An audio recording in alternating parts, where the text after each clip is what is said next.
women with the 5 and the 15 and the men's relay, and then we'll end with the ranking final. Heat number 1, the women's 500-meter heats. There you have it, has last week's winner Cassandra Velzeboer, Kurokawa Ki, Zhang Chutang, Chloé Olivier, and Malika Yermek. To the start.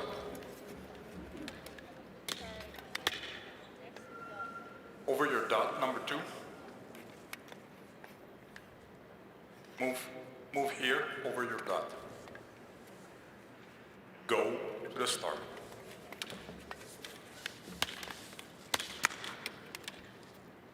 Ready. So 8 heats in all, top 2 moving on, and up to 2 of the fastest third-place skaters. That will to be to move into the quarterfinals. And yep, you guessed it, Cassandra Velzeboer off the lead. Zhang, good start though for her, staying close. Well, terrific start for Zhang Chutang. She's nipping at the heels of Cassandra Velzeboer out in the lead of this race right now.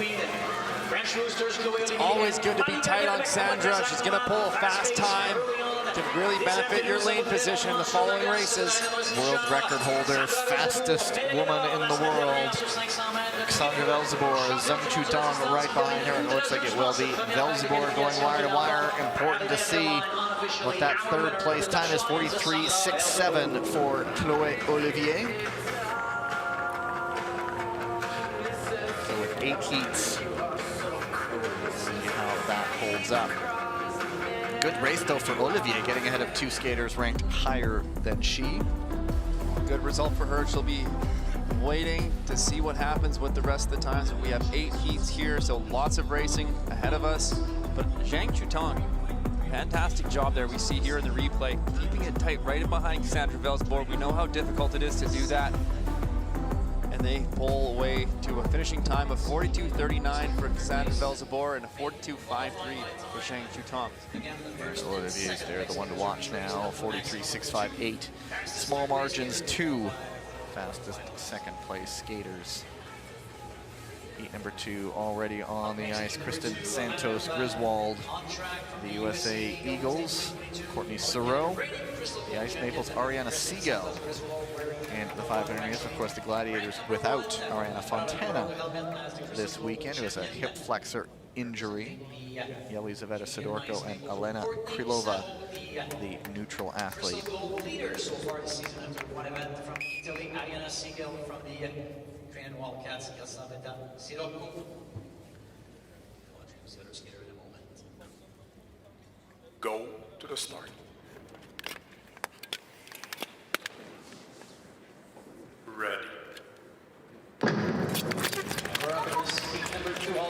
it's Sereau, another great start out of position 2, shoulder to shoulder with Santos Griswold, and she will take the lead.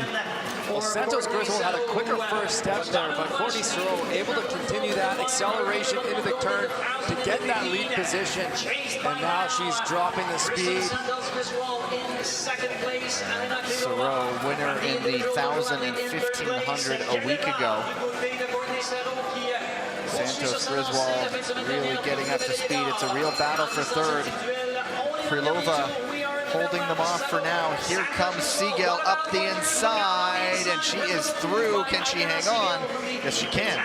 And so Sereau, Santos Griswold, the automatic spots, and a 43.59 unofficially for Ariana Siegel, which would be a little bit quicker than the first heat. Siegel left it late. Well, here's another look at that start. Courtney Sereau getting around the outside. When you have that outside lane position, but you're able to win it off the start, it really comes to your benefit because you get on that wider speed track. You're not pinched off by a skater on your outside shoulder. You can skate more freely out there. Courtney Sereau doing just that, creating some separation. And Kristen Santos Griswold taking a little bit of time to close that gap. It wasn't until about that last corner where she started to pull it in.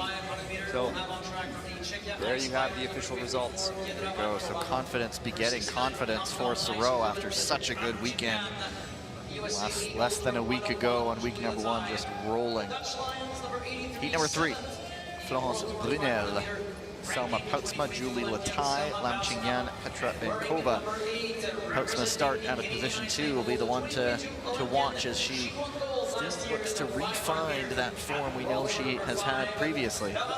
Selma Peltzman is one of those skaters that can win that start, win that race to the corner. She's going to be putting Florence Brunel under some pressure there. It'll be interesting to see how they come out of this first corner. Who's going to have the lead of the race? Florence Brunel, if she is in second position, is going to have to wait for her moment to strike. Latai also capable of going on a flyer.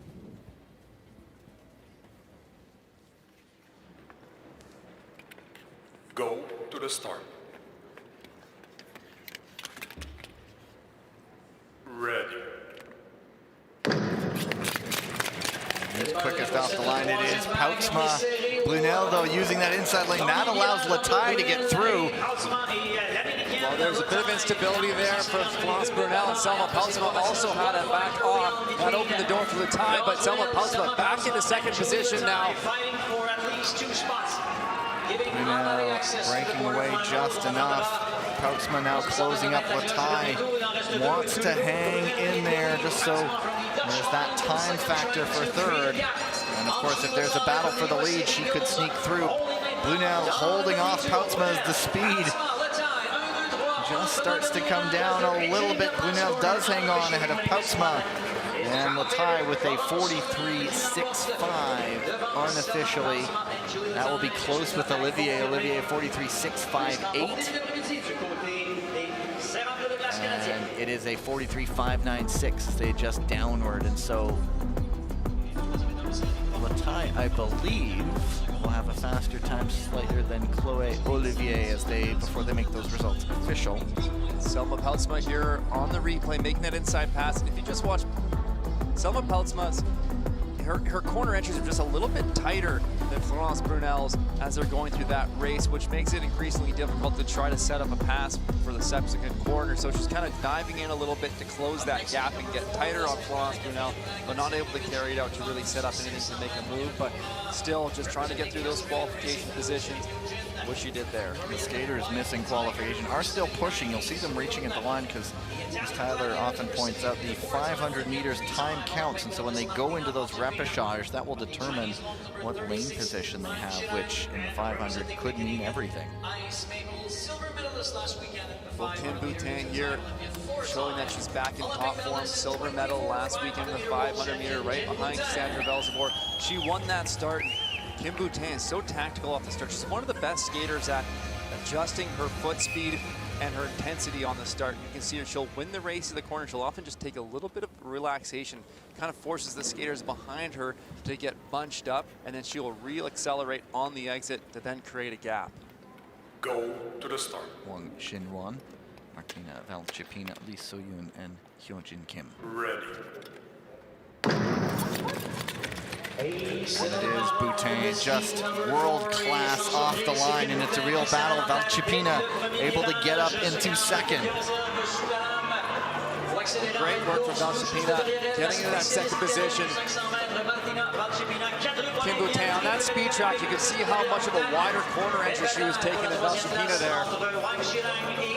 Lee So-yoon lining something up perhaps on Wang, but it is Boutin, the 2024 world champion. Silver medal a week ago in this distance, leading it around inside the bell. Tightening back up as we reach the finish, but it is Boutin. And Valchipina close, but I think she just hangs on.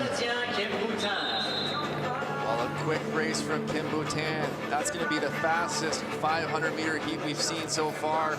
Fastest third place time, too, in the 42s for the first time. For a third place time, 42.585 for her quick heat.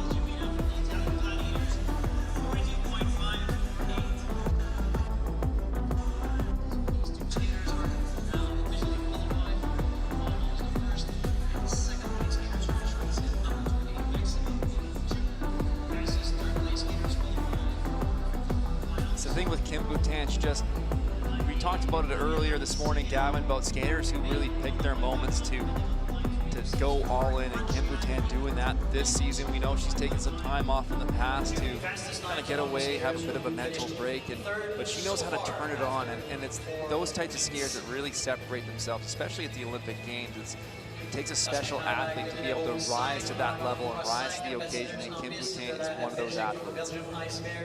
Results confirmed. Wong now with a 42.585. See how that holds on. So just keep getting faster and faster. Of course, next heat, Torrance Stoddard, USA Eagles, Valentina Askic, the Croatian Dalmatians, Nikola Mazur of the Polish Hussars, Barbara Somogi of the Hungarian Falcons, and Tinika Dendulk of the Belgian Ice Bears. So Stoddard, the only skater in this heat not out of Europe.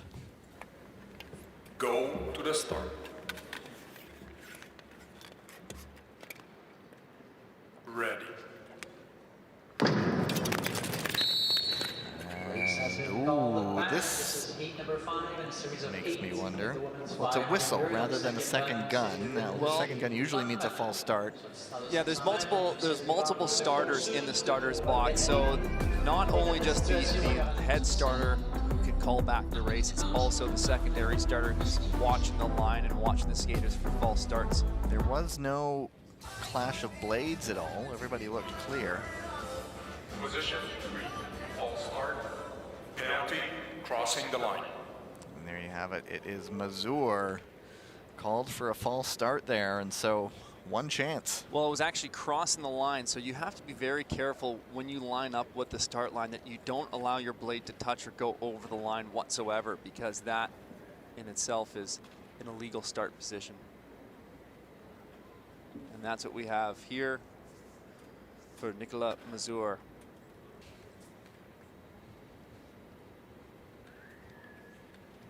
Go to the start.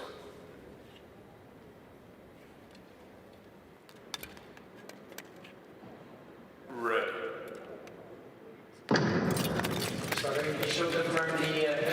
No hiccups in this one. And Stoddard again off to the front. Opens the door perhaps for another one of the skaters. Mazur, one of the, she and Askic were really second and third seated in this race. It's Askic right now. Somogi coming up for third. Tori Stoddard coming off 3 bronze medals last weekend, showing her strength across all events. Calm, relaxed, composed from out front. Has been pointed out to me, a medal on World Tour means you are on the U.S. Olympic team. So Stoddard confirming herself in all three individual events. We figured it would happen, but to get it locked away so quickly, just nice to have that in the back pocket. So Stoddard wins, Askic second, and then a 44.11 for Somogi. Second in the Crystal Globe overall ranking behind Courtney Sneddle after one event at the World Tour season.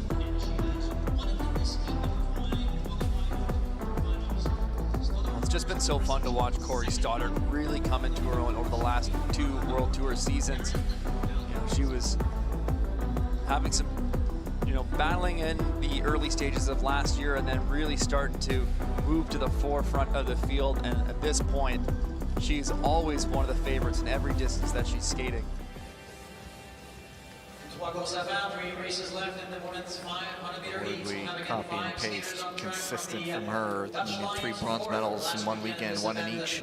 We'll do that for you. And so Stoddard and Askic going through.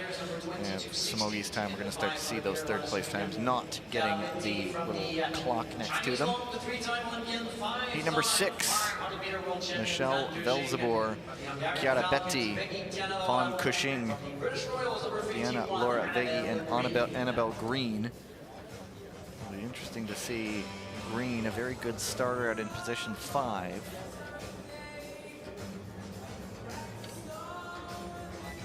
Betti, we saw her get her feet wet in the 1,000 meters yesterday. That was with Fontana going out. Fontana's story will be one to watch for as well, because she's going to miss Italian long track trials. She's been trying to do the double and inopportune time before an injury. Ready. There is Green. Nice nice jump for her, and that one's being brought back. And again, you don't see any contact. Maybe there was I think something. there was a bit of a blade click here. Let's watch between Qualification and Betty. Yeah, right there. Two in a row, actually. Both those skaters jumping over to the mats, getting that pit stop. So that one will not be a false start. So well spotted, Tyler.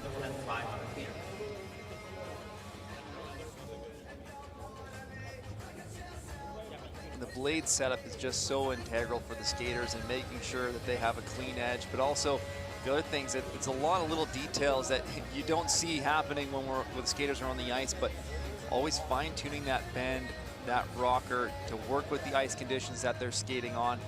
A lot of the teams have equipment managers that are working tirelessly to find and improve the equipment of the skaters to give them the best setup to perform. Following a member of the Chinese mixed relay gold medal winning team from the last Olympics. They'll be out to defend their title. We always know 5-time world champion in the 500 meters, now just an invaluable kind of glue member on the relay sides. Just an incredible stat. There's so few athletes that that can make a claim like that. Go to the start. Ready. Bringing away, no clashes this time. Well, Annabelle Green got a little bit held up on that start compared to the previous one. She's up into fourth, but there's a gap to close the front three. Velzeboer, Betty, and Fan. Sitting right behind third place on that bataille à 3 pour la victoire dans cette vague. Samogi taking a look back for fourth, but it is still Velzeboer holding them off for now. La skineuse triple olympienne, 5 fois championne du monde sur 500 mètres, a pris un coup d'âge, mais quand même toujours en bonne forme derrière l'italienne et la néerlandaise. That is how things will remain, largely unchanged throughout. 43.04, not one of the quicker times we've seen for the 500 meter heats. In this heat number 6. Qualification. Sometimes when you're in the back, you're just looking for that opportunity to strike, and no opportunities opening up there. Betty staying strong, staying stable on her feet. No slip-ups. No reviews either, so it looks like they will go into the quarterfinals. Indeed, that is the case. And so 43.030 for Fan Kushing. And she is on the bubble right now because her teammate Wang Xingruan with a 42.585 is the faster of the two times. 2 heats still to go. Representant des Coqs français, les French Roosters, Bénédicte Scopé. The Hungarian Falcons, number 44, 3-time Olympian Kobiya Shokia. From the Korean White Tiger, 2024 Crystal Gold Heat number 7, champion, Hanna de Smet, Camilla Cellier, Kim Gili, Sophia Konya, and Berenice Combi. Camilla Cellier wearing number 15 and wearing number 4. Kim Gili with some work to do from position number 3. 500 meter isn't necessarily her strength, but she's an incredibly capable passer.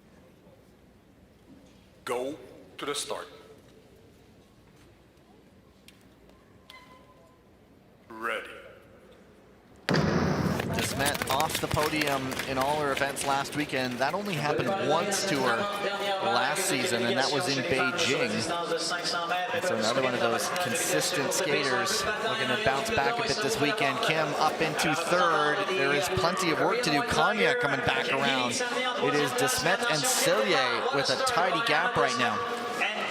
Let's keep an eye on Kim. How quickly can she try to close this gap down?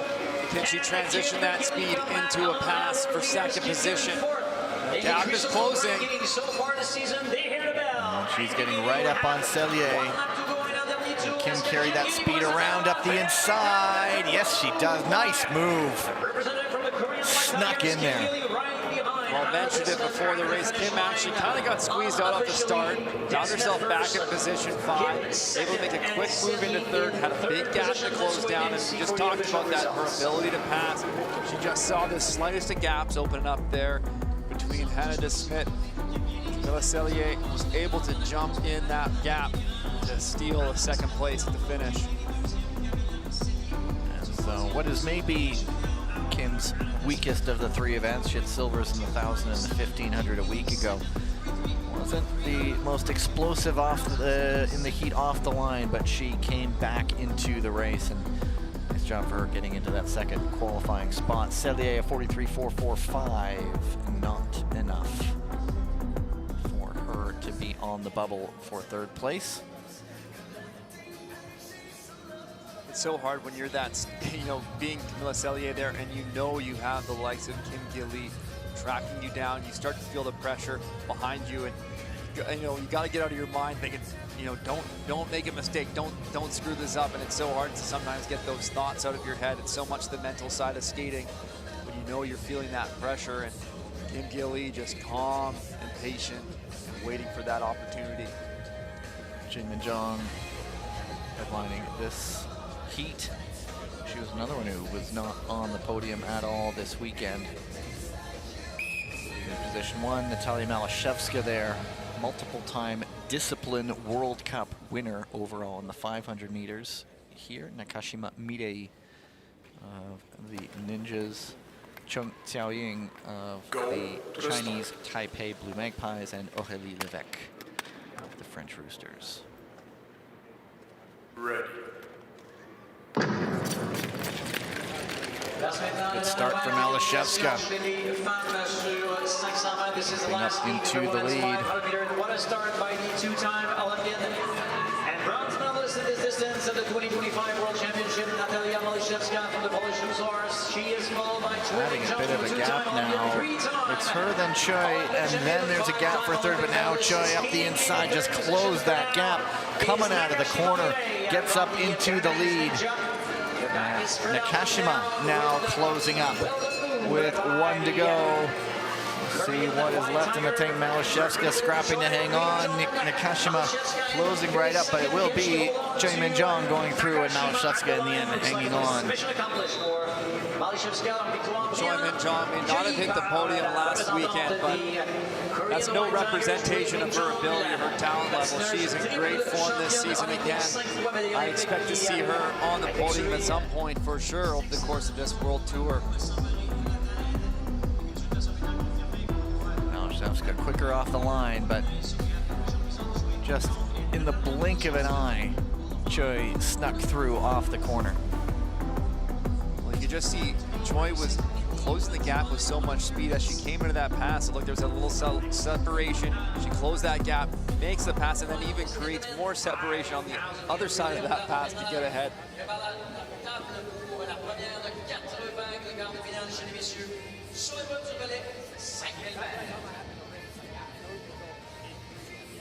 I don't think anything was getting reviewed in that.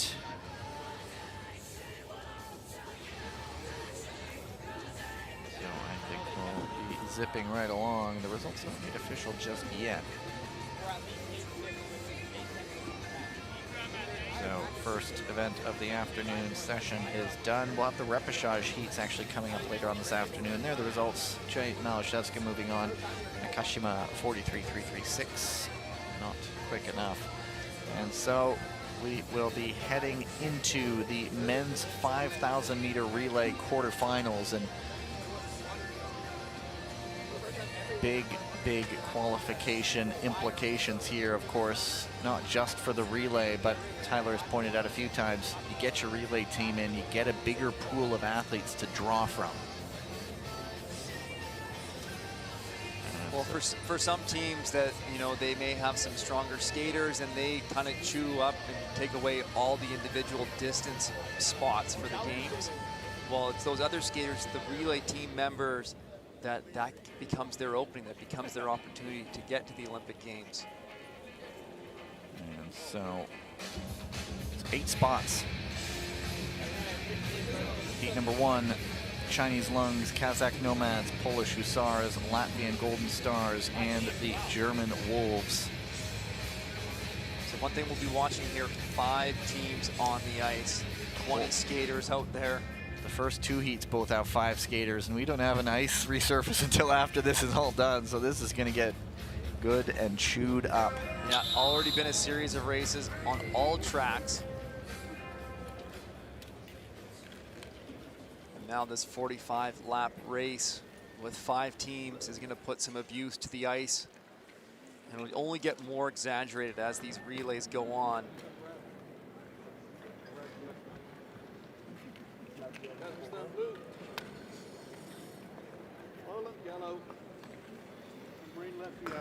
Nivinsky, Kreuzberg's good friends, training partners starting side by side for the Hussars and the Golden Stars respectively. To the start.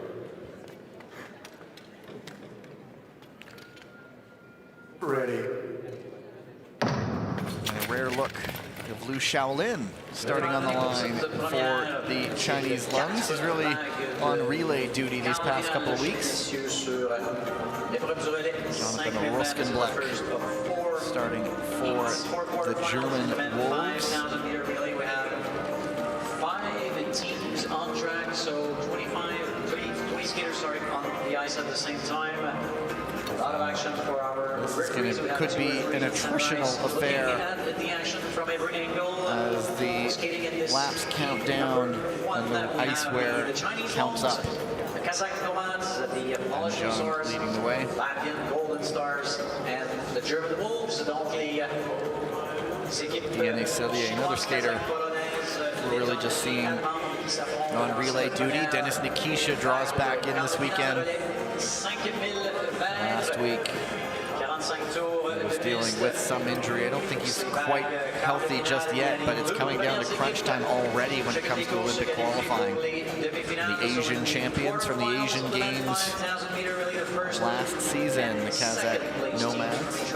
Well, Dennis Nikisha is just a pillar of the Nomads relay team, and without him, it's a huge loss, a huge blow to that team. So it's great to see him back in the lineup. He really gives the Nomads a strong fighting chance to qualify and get strong results in this relay event. Skating for the Kazakh Nomads, number 18, Dennis Nikisha. Cellier back in.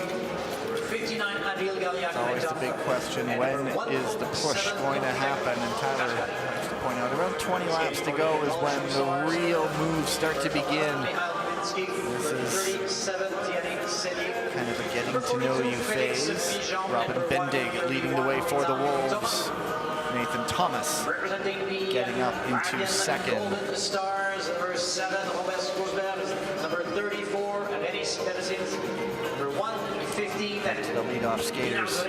4 heats in all. Top 2 teams from each race will go to the semifinals. And of course we'll go on Sunday. We do end the day with the ranking final. For those teams angling for the Olympics, every spot counts, especially that ranking final. Those are the teams outside of the top 8. So we want to hang as close as they can. Pickup coming now from the Nomads. Cellier watching it come over the shoulder. Nikisha in for the Nomads. Nathan Thomas.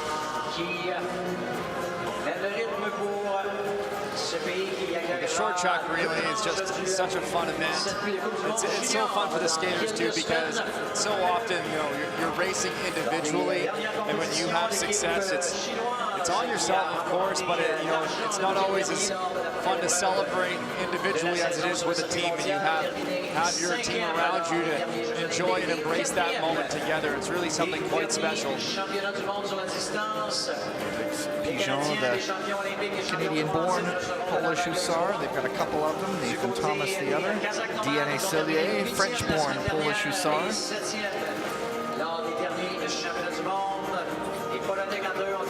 Move up the inside, Ruskenblack getting up into fourth. No breakaway just yet. The Golden Stars getting a little bit stretched. They're a team that a couple times on World Tour last year had a relay side entered. Just getting the numbers they need.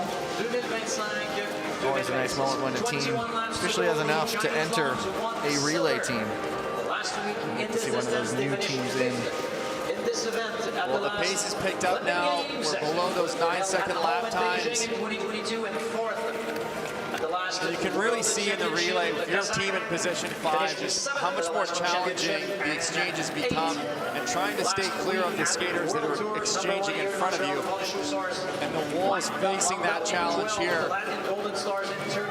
As you take that exchange and you're pushed out onto the track, you're having to avoid the skaters that have just exchanged in front of you. And so often we see incidents where feet or blades get caught up with one another after the exchange that lead to falls. We saw last year at the World Championships, Dene Blais and Kristen Santos Griswold in a relay had a heavy collision, really knocked them both out for the duration of that event.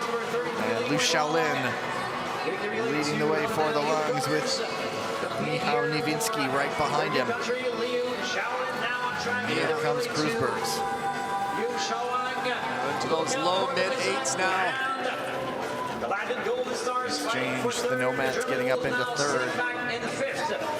Now Rainus Berzins gets it right back just in time for the exchange, but on the exchange, the Nomads get it right back again. Well, it's so challenging when you make a pass on the exchange corner.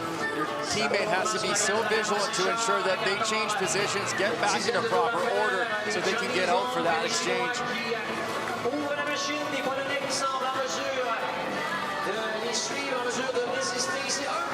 Pace is really going now. 8-4 on that last lap. Liu Shaolin, Michał Niewinski right behind him. Gleb Ivchenko with a lot of room to close for the Nomads.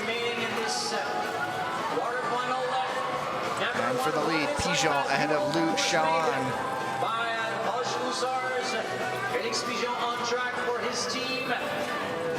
When you're that Nomads team, you're trying to push all the harder. You have to go faster than those lead skaters to close this gap down, but you're battling ice conditions. Great corner there. So just seeing where we were, the Hussars, this would do a world of good for them if they can hang on. They were 12th a weekend ago, and so a top 8 would be huge for them. The Nomads were in 8th last weekend, and so big shift coming here. Nikisha has a gap to close. One more exchange coming. And it'll be Liu Shaolin, Felix Pigeon coming in. 2 laps to go here. Pigeon up the inside of Liu Shaolin. These two just trading blows. And I think Liu Shaolin, did he make the decisive move right there? Pigeon may just be happy to consolidate top 2, and he will. Liu will take it. Good fist pumps from the Polish Hussars, making amends a bit for last weekend. So big improvement for them. The Nomads in 3rd, the Golden Stars in 4th, the German Wolves in 5th. Liu Shaolin in those last final laps, under pressure from Felix Pigeon, but he did such a terrific job maintaining that turn. He was able to stay completely stable, not breaking out, not opening up any windows for Felix Pigeon to make a pass on him. So perhaps a reshuffling coming up. Kazakhstan, the Nomads 8th last weekend, the Hussars 12th. And so with the Hussars going into the semis and the Nomads in the ranking final, the Nomads will look to win that one and stem the losses a little bit. Germany, the Wolves were 11th a week ago, and the Golden Stars were 13th.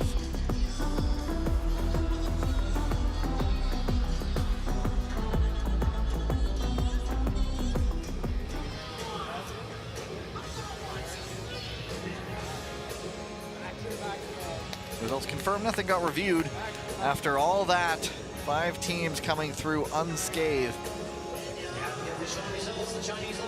Heat number 2, the Italian Gladiators, Belgian Ice Bears, USA Eagles, Bulgarian Kings, and Norwegian Vikings. We've got Speckenhauser, one of the Gladiators. Third a week ago. Young Norwegian Viking side. Actually had lunch with Stan de Smet as we see the Ice Bears. Halfway through he goes, "Excuse me, I have to go prepare for relay." I understood completely. I was not slighted in any way. Well, the Gladiators, certainly the favorites in this race. World ranked #2 for the Belgian Ice Bears. The American Eagles ranked 7th and 10th. I think they're going to be a very tight battle for that second place position.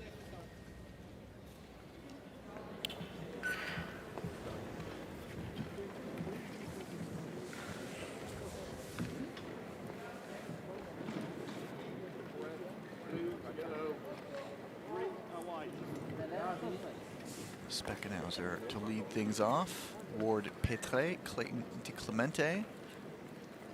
Go to the starter. That's Frederick Pettersson for the Vikings. Ready. Time now for So just a quick look at how they fared last weekend with the Gladiators. Of course, they have the benefit of Olympic qualification. They were bronze a week ago. The Norwegian Vikings in the relay standings sit in 17th. Bulgaria in 15th. The USA Eagles in 10th. And then the Belgian Ice Bears up in 6th. Opportunity for a number of sides to pick up good qualifying rankings. All the more important as well, not to be penalized in this race.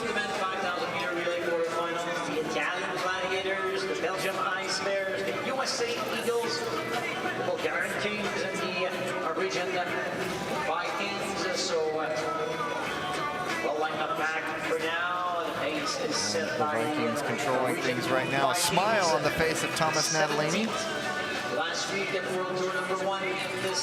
Well, Clayton DeClemente goes down, but he gets his footing right back underneath him. That was a critical save for the Eagles team. Early enough that the pace isn't so high that it spoils the race. They're right back in it. And on the exchange, Hio ahead of de Smet into 4th. Siegel on the front. Erik Andersen. Reigning European champion in this event. The team of Belgium finished 3rd. Lorenzo Travatali leading the way. The Italians, of course, there's no point in being complacent, even with Olympic qualifying. These relay for the Team Crystal Globe standings, huge points on offer. Also just building some confidence in your team heading towards the Olympic Games. Having some positive results in the relay will really boost their confidence going to Milano Cortina. That home crowd will help carry them, to be sure. Siegel, Anderson.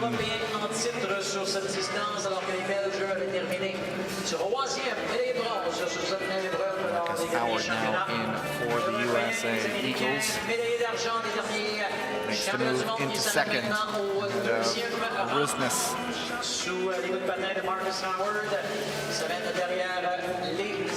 So still the Italian Gladiators setting the pace with 28 laps to go, skating for the Italian Gladiators in this heat. Number 3, it just feels so controlled right now with the Gladiators on the front. Doesn't feel like panic stations just yet. Perhaps growing worry with the Belgian Ice Bears as they're losing contact. They're up into 4th. Now closing up behind the Norwegian Vikings. And number 77, Barry Van Damme, representing well, the relay is really this organized chaos, but once you're in the flow of it, it looks like there's so much going on, but when you're on the ice, you just feel a part of the flow and a part of the rhythm of the race, and it's so much fun to be a part of. Your intervals are, the Vikings go down. Who's there to tag up? Well, that creates some more space on the racing track now as we have 3 teams together, the Gladiators, the Eagles, and the Ice Bears out front. And unfortunate for the Vikings, they'll get lapped. Now as that ice starts to go away, that young Viking side, another lesson to put in the memory banks perhaps. They'll slot into the draft behind the Bulgarian Kings, and now for the lead, Andrew Hio. But just so calm is Pietro Sigel. It's interesting watching Stan DeSmit in this relay. He really comes out almost quite late on the relay exchange. He's really managing his energy on the inside of the track, doing the bare minimum to get out. Some skaters you see often skating just too much inside as they clock their partner on the race. So they're looking to get out, but they're doing so much that they're over skating inside. That's costing you some energy. So I really feel like Stan DeSmit, when he's on the inside of the track, he's just conserving and conserving. He knows he's the finisher for his team. He's got to be ready for those final 2 laps. So make sure his legs are as fresh as possible. He may have a gap to close. It's getting a little bit stretched between the top 3. Earlier incident review has been cleared. And the Vikings have been able to pull around the Bulgarian Kings and stretch it a little bit, but remember they're a couple laps down, so unfortunate for them. That they could have maybe jumped up and got a 4th place, but that is short track for you. You can go out at any moment, really. And did I see the Kings go down too? There was a skater down on the track. Yeah, it looks like they've tagged up and gotten back into it. They're paying too close attention to the front of this race here as the Gladiators are really pushing now down to the 8-4s. It's a bit of a gap opening up on the Ice Bears to the Eagles here. Speckenhauser, Di Clemente. Right now, the USA Eagles doing enough to get into the semis, but it's Hio in between Sigel and DeSmet. And now DeSmet, just look at him close it right up. So you can get a good exchange here. He can close that gap for his Ice Bears team. And they do, but now the Gladiators are down in that turn with the Vikings. Speckenhauser, that was after the exchange. Gladiators do still lead. There will be a review as well.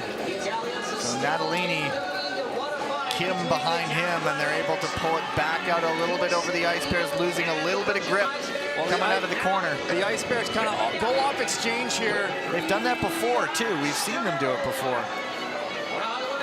Remember in Tilburg, they tried that. But now they're back on. Sigel just flying out front. Hio really just needs to stay with him, and it would be a good result for the USA Eagles. 10th a week ago, a top 8 would be a definite shot in the arm for them, but here comes DeSmet. Never one to be fully denied until the race is over. But Sigel, now a little bit of fatigue and emotion sets through, but on the ice, Sigel, like a face chiseled out of stone, just never gives away what he may be feeling until the very end. It's a good race for the Eagles as well in second. Well, Stan DeSmit there at the end, we knew he was going to be striking, and he did everything within his power. His last lap was an 8-2 there. Pietro Sigel out front with an 8-7, so about a half-second faster was Stan DeSmit's last lap to close that gap down to try to get a shot for second, but just not enough time left in the race. Marcus Howard there with the move on Risness. That ended up being crucial as the US were ahead of the Vikings when they went down. So what is being investigated is actually the Italian Gladiators. They were looking at inactive skater causing contact, but that's now been cleared. And so both reviews cleared and results made official. The Gladiators and the Eagles 1 and 2. Valiant effort by DeSmet to close it right up. And so,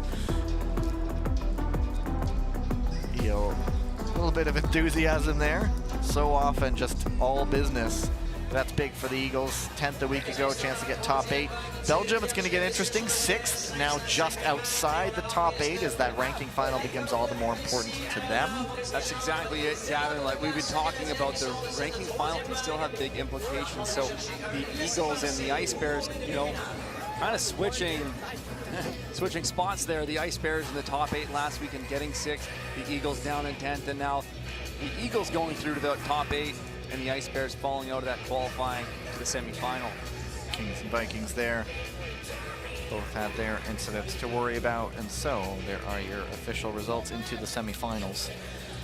Heat number 3, 4 teams. Gets a little bit calmer here, just a tiny bit. Canadian Ice Maples, Japanese Ninjas, British Royals, and Ukrainian Wildcats. The Wildcats and the Royals will really be gunning for something a little bit better. They were 16th and 18th a week ago. I believe, was it the Brits were penalized in week 1? I believe so. So they need to make a jump. Last week, the Ninjas were 7th. You know, if they can just stay consistent enough, get into another semi, that's good enough for them. Canada 4th a weekend ago. Who's out for Canada? Maxime Laoun, Stephen Dubois, William Dongenou, Felix Roussel, Niall Tracy, Peter Riches, Theo Collins, and I think that's Willem Murray for the Royals.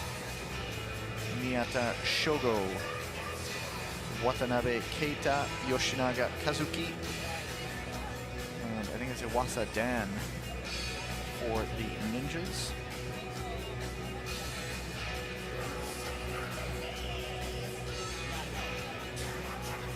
We haven't seen Hashi Kosei too much this weekend. I'm trying to recall if we saw him in the relay last weekend. We did see him racing in the 1500. Yeah, but I don't think he's done any relays, maybe. No Oleg Hande for the Ukrainian Wildcats.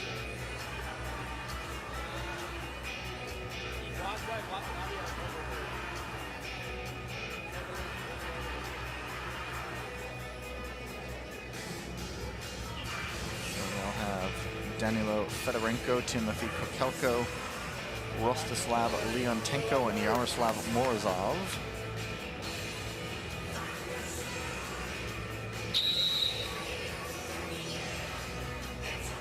Maybe it is a little cooler today. Roussel going with the snood. Becoming a bit of a man of mystery.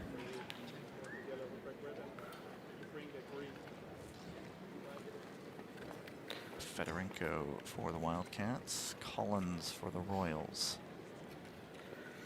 Go to the start. Ready. And it is Yoshinaga Kazuki for the Ninjas. Those teams that really need the points. I would imagine, Tyler, it's important that they don't let that urgency feeling get to them. It's so difficult to not let those emotions get to you within a race, causing you to make errors. Have to stay calm, have to stay patient. It's something we've talked a lot about, not getting desperate out on the track. At stake here, the first 2 positions on the finish line to earn a ticket for the as expected, the Ice Maples out in front of this relay.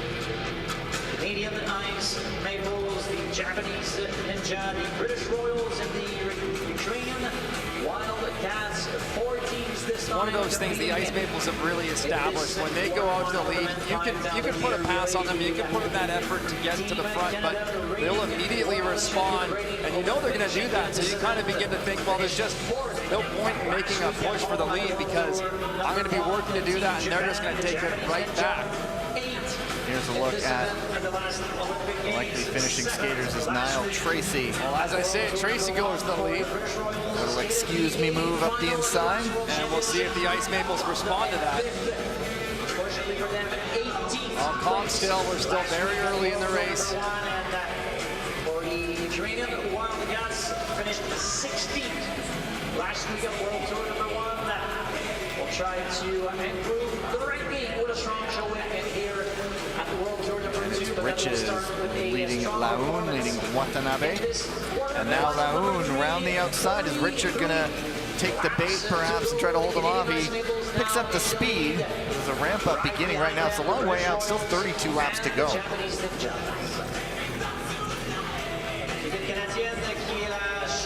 Well, something we talked about too, Gavin, is positioning in the relay, you know, and in any race for that matter, being in the qualifying position. At any point there's an infraction or you become impeded in that race, you're always in that possibility of being advanced from that position. So it's always valuable to be up near the front.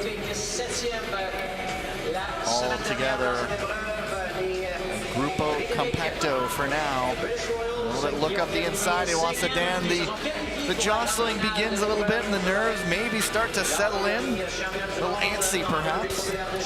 Up the inside, Watanabe. Keita on Riches.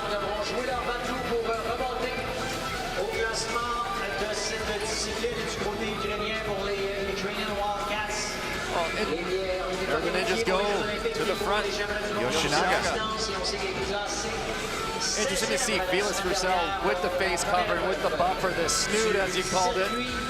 Hasn't been racing in that the past 2 weeks, but Wants to feel like he's maybe old-timey outlaw off to rob a bank after this. Dan Genu, strong exchange Dubois to regain the lead of this race. Now the little gaps start to open up. The British Royals not wanting to let that gap between second and third go. Riches, Watanabe, Laun on the front. And the Wildcats just trying to keep on. That's Daniel Fedorenko. Well, in the relay, skaters will be either going for 7 or 8 exchanges, depending on if they're finishing the race for their team. So it becomes kind of an interval. You're on the ice for about, 15 seconds, and then you're off the ice for about 45 seconds, but you are winding up in that period to re-accelerate and get back out for your exchange. But it does start to add up over the course of the relay, so while it doesn't always looks like they are quite comfortable, when we get to those later exchanges, they are starting to feel some fatigue. Move for second, dropping Wasa Dan a little bit, and the Royals now back up into second place.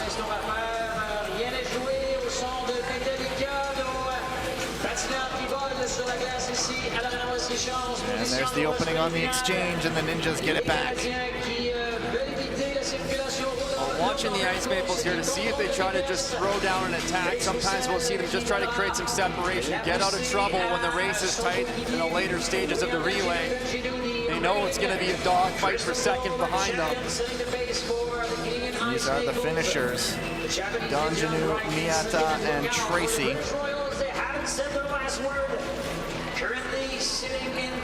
Stephen Dubois winding up there, 2 crossovers in, getting some speed going. That's creating some separation. Now is the time to go for Dubois. Leave it for a battle for second. Put it beyond all doubt. Max Laun attacking up front now. World champions, Olympic champions, 4th a week ago. Good turn of speed by the Ninjas to close that gap up a bit and stretch the Royals a little bit. Now they have to fight to get back into it. Theo Collins chasing down Yoshinaga Kazuki inside, 8 to go. Well, good job from Theo Collins keeping them in touch with this race. They're back in it now with Niall Tracy in 3rd position for the British Royals. Added emphasis on the exchanges now. You can either gain or lose positions now. 5.5 to go. The Ninjas doing a great job of just sticking with the Canadians, and that is pulling them away from the Royals, but now they get a little bit stretched. 4 laps to go here. Rich is going way out wide. I think he lost a little bit of grip on that corner.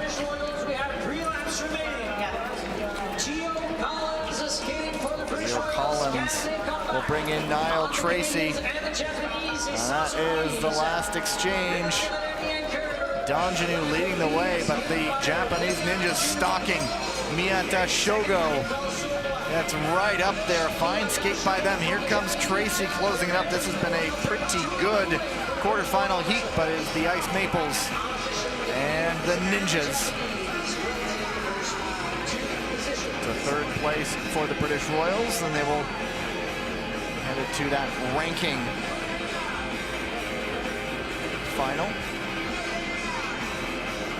Well, Niall Tracy, quite similar to what we saw Stan Smith having to do in the end of his relay, just attacking with everything he had. The gap just too big to overcome, but he was giving it everything. You could see a few times battling the ice conditions, trying to get as much pressure into the ice as he could without breaking out, but just not enough time to get to that second place finishing position.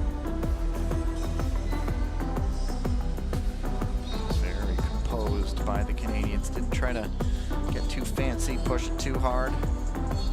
They know what they're doing, don't they? They have a little bit of experience here. One more heat to go, and then the ice will get a much deserved resurfacing. Incident free. I think everybody finished on the same lap as well. They did.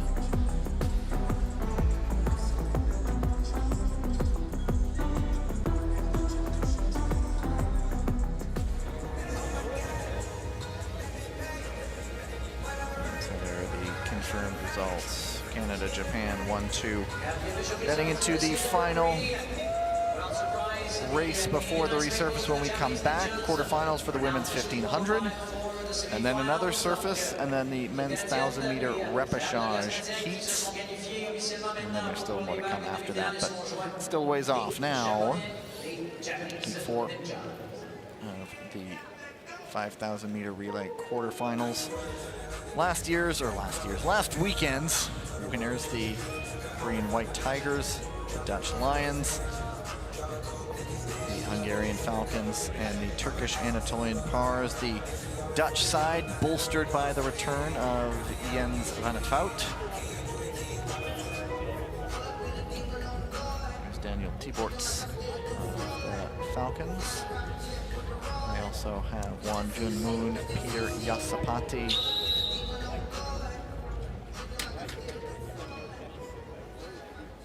Hausman, the Van 't Vout brothers, and Toon Boer.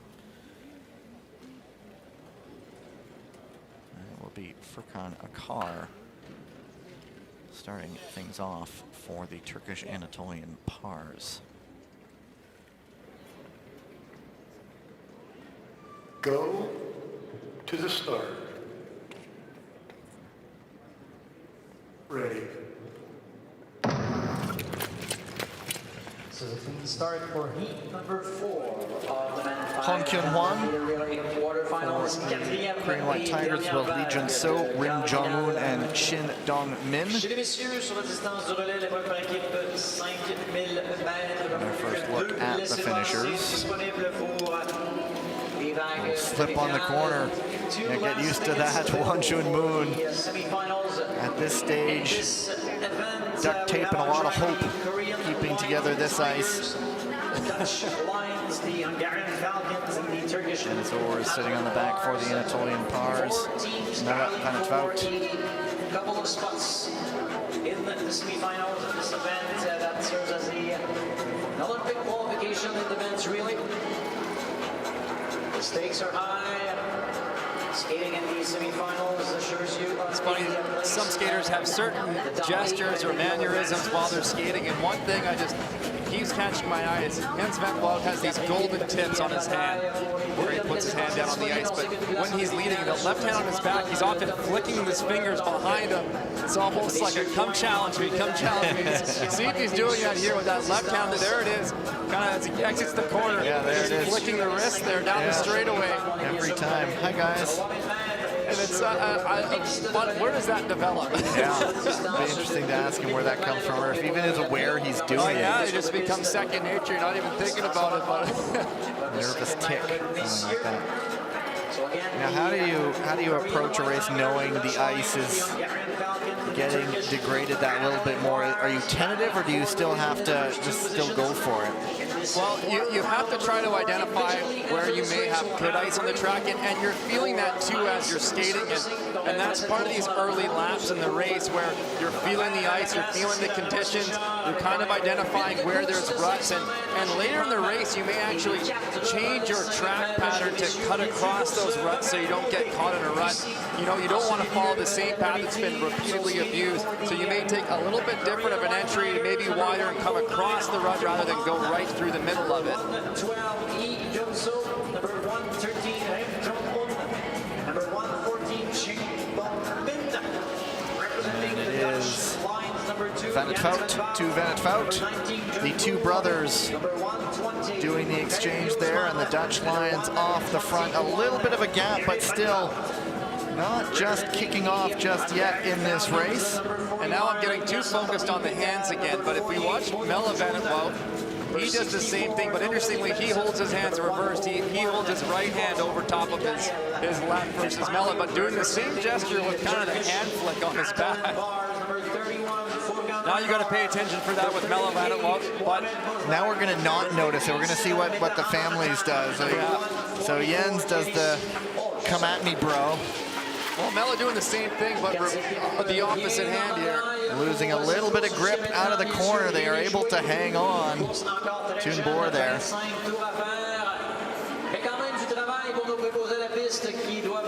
Metehan Atan to Dennis Ors for the Anatolian Pars, and a little bit of a struggle there for the White Tigers.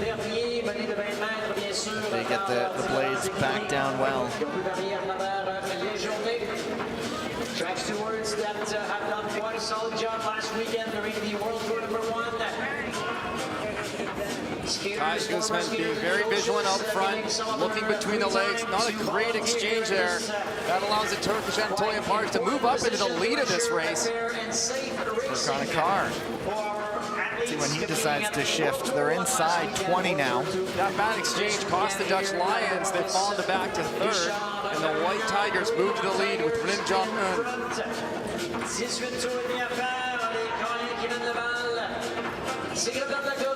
And it is Rim. Wonder, since Jens Van het Fout missed most of the weekend, locked away in the hotel room, feeling a little sick, wonder, hey, who's this Rim guy you guys are talking about? You didn't get to see the in-person show last weekend.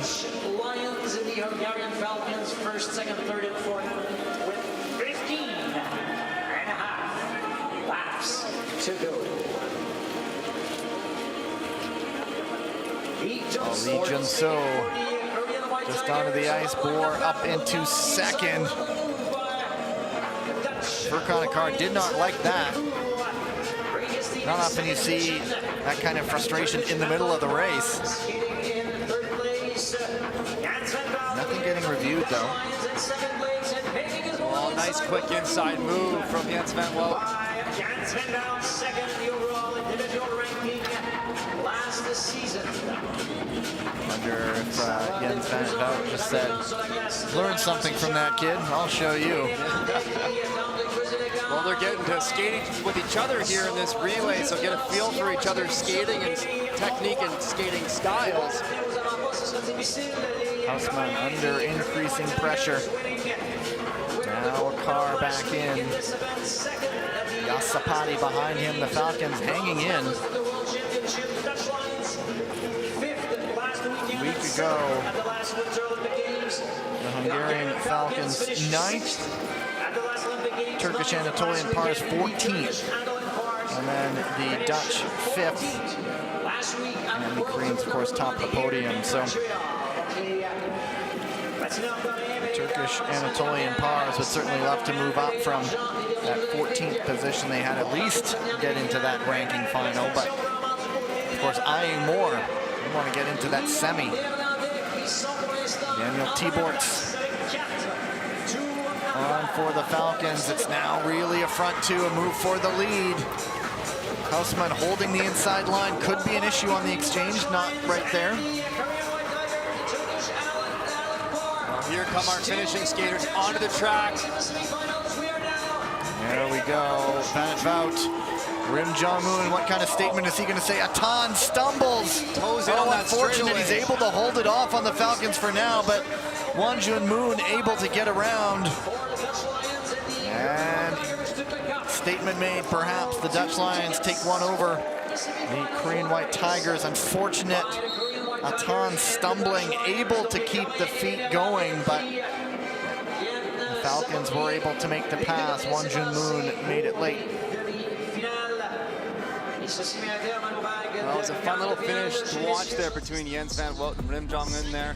Just going back, you know, Jens Van Wout being defensive there, just so strong on those corner exits, on that left leg, able to defend that inside lane position. Rim Jong-un taking a look, but of course not taking any risks at this point. Save that for the finals, but a little get to know your race for those two skaters. And the Fout almost saying, yeah, you're not so bad. Getting the win head-to-head there with the young challenger. Well, I can't wait to see those two go head-to-head in the 1,000 meter and the 1,500 meter. I'm sure they're both, and you know, eagerly awaiting that. A little bit of excitement, a little bit of concern to see, you know, really put it down on the ice against each other. And we will head into a break now. We'll be back with the women's 1,500 meter quarterfinals.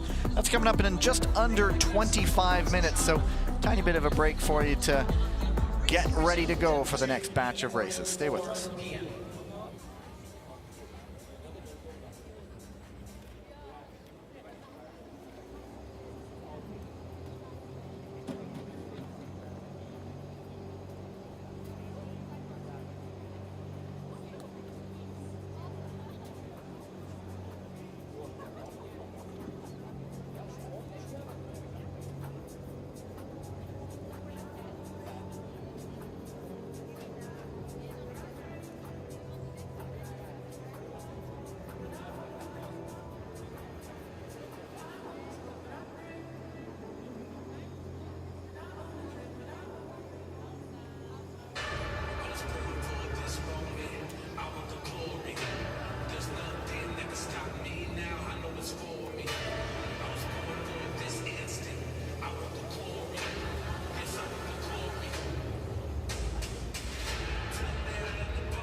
quarterfinals. The women 1500 meter will have a set of 9 races in this division for the first and second place skaters reach races to a maximum of 1. Fastest third place skater qualifying for the semifinals in this event. 7 skaters on track in heat number 1. The athletes will join us in a moment. A lot of action left here this afternoon in the Maurice Richard Arena. Hello to all of you watching us from the arena, all of you also on the live streams all around the world. We hope you enjoy the show. More action to come. And that will start in about 8 minutes.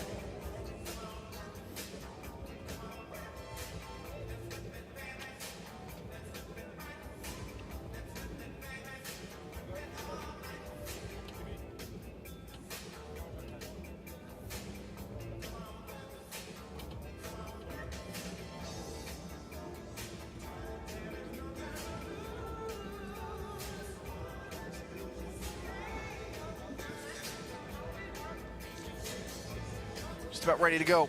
Next block of races, women's 1500 meter quarterfinals, 9 races in all, top 2 skaters from each race, and a maximum of just 1 third place skater will move into the semifinals on Sunday. Let's look at heat number 1. Hannah de Smet, Hidai Emi, Zoe Deltrap, Danucha Taisong, Diana Mikhalchuk, Ariana Siegel, and Chloe Cameron. Siegel stepping in this weekend. Her other teammate named Ariana Fontana, out, nursing a hip flexor injury, and so she'll step in, perhaps more known as a sprinter, relay specialist, but chasing those team spots at the Olympics, so she'll step in.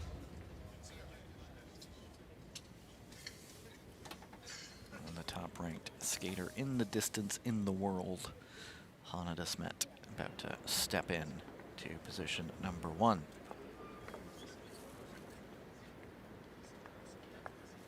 Go to the start.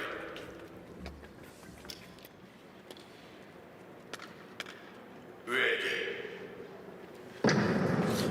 This block of racing is just the women's 1500 meter quarterfinals. We'll have another break before the men's 1000 meter repechage heats, and then another break for mixed relay action. In the women's 1500 meter quarterfinals, we have 7 skaters on track. Is 4. She also finished Chloe Cameron, 1500 meter last weekend, the newcomer to the British Royal side this season. The last World Championship for the Belgium Ice Bears. Hannah de Smet is trained out of Calgary, but also from Glasgow. Japanese Ninja finished 25th last weekend at World Tour number 1. Hidai Emi, wearing number 28 from Dutch Lions. Zoe Well, that relaxed, tactical pace to the start here. No one wanted to put in too much work early. You want to keep an eye on Hannah de Smet. I think several skaters will be eyeing her here, looking to see when she's waiting to strike, trying to jump on that attack. Alternate strategy would be to get to the lead of the race before Hannah de Smet makes her move, so that you can be tucked in a second position once she tries to go by. Deltrap really just watching her. And Siegel watching Deltrap. I think the battle is to get in behind de Smet. Certainly, I think you're right there, Gavin, just watching her. As I said, she's the one to watch as she starts to go on the outside. Ariana Siegel following suit. Riding those coattails. Cameron was out there for a minute, almost disrupted Siegel's pursuit of de Smet, but in the end, those two do hit the front. Hidai now following, and Deltrap trying to join the group of 4. Well, Ariana Siegel did a great job getting into that position behind Hannah de Smet to move into second in the lead here as Hannah de Smet starts to accelerate the pace. From the Italian Gladiators in second position, from the Japanese Ninja. And it is now the stretch as de Smet really goes. Siegel, wise move early on to to ride the draft of Desmet. Hidai chasing. Deltrap missed that in the end and is sitting in 4th right now, but a good race tactically for Seagull and Hidai in a race for 2nd. It is Seagull taking it. And a great job from Mariana Seagull there. Not challenging him to submit for that lead position, but opting to be defensive from that 2nd. You could see the awareness, you could see that shoulder check out to the right, paying attention to Hidai Ami, and then putting on a little bit of a deep track defensive pattern on the entry of the corner so that she can exit tight in those final laps.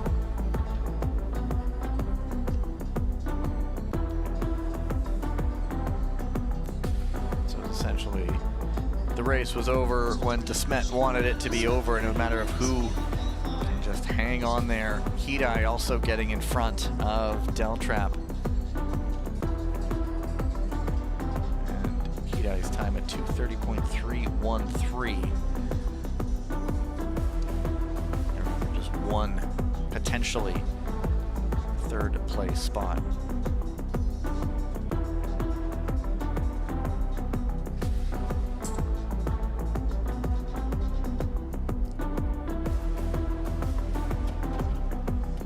Business for Desmet getting through there.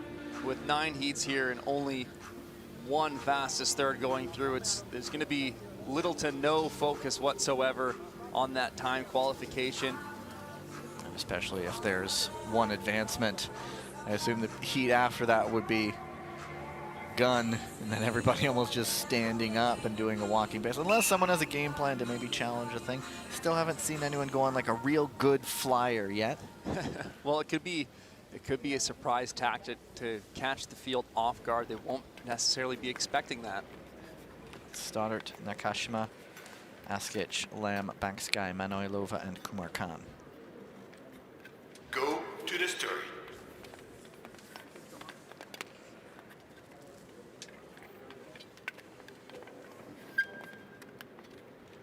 Go to the start. Ready.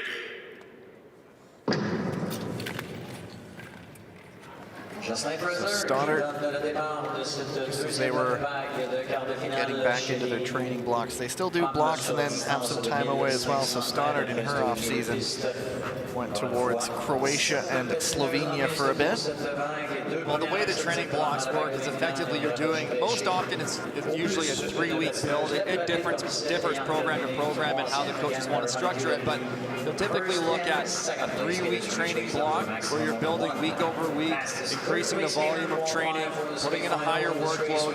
You have to challenge your body to create adaptation to improve, but if you stress that for too long, you go to a state of fatigue and exhaustion, and it can really step you back. So after a training block, then you'll get rest periods, and then as you kind of zoom out to more of a macro level rather than a micro level of a block, you'll see they'll build and build and build, and then maybe they'll get a full week off in which they're going to get away from the sport. It's a little bit of a mental relaxation, but also an opportunity for the body to recover before you come back and start pushing that training again to look for those improvements. But if you do the same thing every single day, you're not going to see adaptation. You're not going to see improvements in strength or endurance. So you kind of have to structure that build, and that's not just for speed skating, but that's across pretty much every sport, the way that you might approach that training.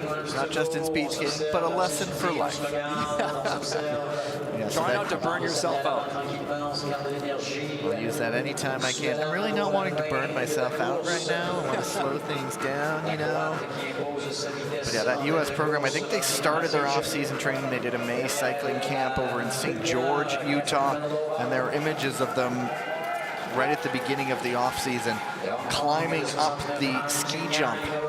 That was for the Utah Olympics in 2002, and collapsing of exhaustion at the end. I can only imagine the burn that must feel. But the race is kicking off on the ice. Manoilova leading the way for the Bulgarian Kings, has Askic behind her.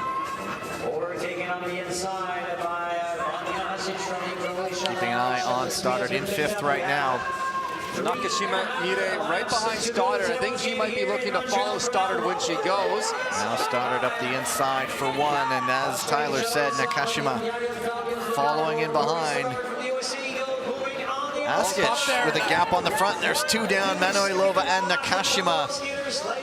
And Askic, Stoddard, never really troubled, is she? She was back in 5th, bit of a gap, but it's just carving her way through the field. Well, finishing that race off with authority was Corey Stoddard. Quite a bit slower than the first one, to the tune of nearly 20 seconds. And that's where you get those quick finishes at the end of the race. But Kashima Mire there was kind of tracking Corey Stoddard. And Corey Stoddard's first move there on the attack was up the inside. Now, if you're a skater whose race plan is to try to track and follow a skater on a pass and they opt to go up the inside, it becomes much more challenging. So Kashima Mire then going around the outside, then Stoddard adjusts the track pattern to go outside. She wants to jump on her, but there's the reaction of the pack from the attack of Stoddard, and Kashima Mire just that step behind, and she finds herself getting into trouble. This might be the incident coming here. No, this is when Lova did hit the front. There was when Stoddard went. And almost as she was losing ground, she went down incidentally into Nakashima. Askic did get up for second. Sarah Lutza Backsky, I believe, for third.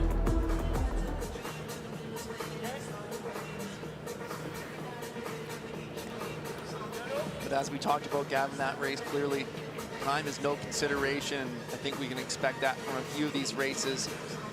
No one looking to push the race too early. So it is a possible arm block being looked at on Katrin Manoilova. Don't think it would be in an advancement position, though.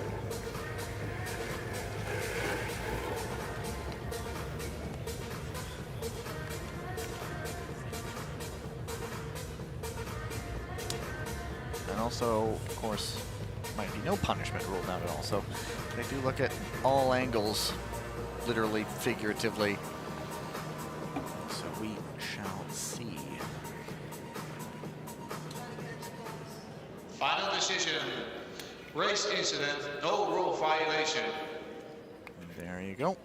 No punishment. And I think just look as Manoilova was slipping back into the field a little bit, she went down there just on her own and took out, as she was on her way down, Nakashima caught up, and since there was no advancement position, unfortunate for Nakashima. Well, generally on those outside passes, they're typically safer, but you are at risk. Skaters, as they're going around the turn, if they lose footing and they fall, they're always falling out on account of that centrifugal force going around the corner, and that pulls them to the outside and can hit skaters going around the out. Can we say it? Physics wins again. Go to the story.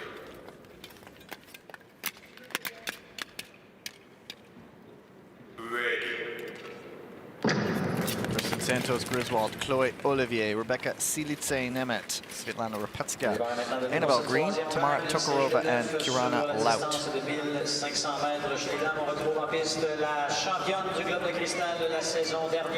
it is the Indonesian skater on the front. Laut, Tokarova behind her. Chloe Olivier, number 38 from the French Roosters. Chloe Olivier finished 13th last weekend in this event. From the Hungarian Falcons, number 39, Silitse-Nemet Rebecca. Wearing number 96 from the Ukrainian Wildcats, Svetlana Repetska. Number 51 from the British Royals, Annabelle Green. Number 92 from the Slovakian Ice Steers, Tamara Tokarova. And wearing number 72 from Indonesia, Comes an injection of pace. Well, as soon as you Green up the inside. Sorry. Kristen Santos Griswold starting to move the pack just on, and everybody starts reacting. She's the one they're watching. Who wants to get onto her tail, essentially, just like we saw in that earlier race. Ride that slipstream. Green won the race for second, but now Silitse-Nemet hits the front. Well, this is a good move from Silitse-Nemet. We'll be watching for when Kristen Santos Griswold goes to strike. Green now, who was behind Santos Griswold, now on the front. Well, now the skaters are playing more to the fact that, okay, I want to be near the lead for when Kristen goes, that I can jump on her if she goes by me on the outside or up the inside. Best results of Marie Caldwell in the 1,000 meter where she did the top Green, 5. Hungarian Falcon, Rebecca Sidikse-Nemeth, and then USA Eagle number 1. Santos Griswold. To go down, it is Laut and Repetska. Here comes Kristen Santos Griswold now, working on the outside. KSG, here she comes. Annabelle Green doing a great job here, accelerating the pace so that she's closer to match the speed of Kristen Santos. And so Green let Santos Griswold go, but then was quick to react and get over ahead of Sidikse-Nemeth. Nice move by Chloé Olivier. Chance for her to get up to second, and she does. Oh, great finish from Chloé Olivier there. Green almost hanging on there, 2:31.930. It's just a bit slower than the first heat, but very nearly came together. But good read for Chloé Olivier. Well, just being patient in that race and conserving her energy for that late effort. We weren't talking much about Chloé Olivier throughout the race as she was just kind of hanging back, but working her way through the field. She just had the legs in it to finish. Green faced the challenges from both sides. Santos Griswold on the outside, Sidikse-Nemeth on the inside. She made the call to cover her flank on the left side there. As Santos Griswold went by, nearly paid off for her, but good skate on the last lap there by the French Rooster. It is being looked at as a couple different things. They're both being investigated, are Laut and Repetska.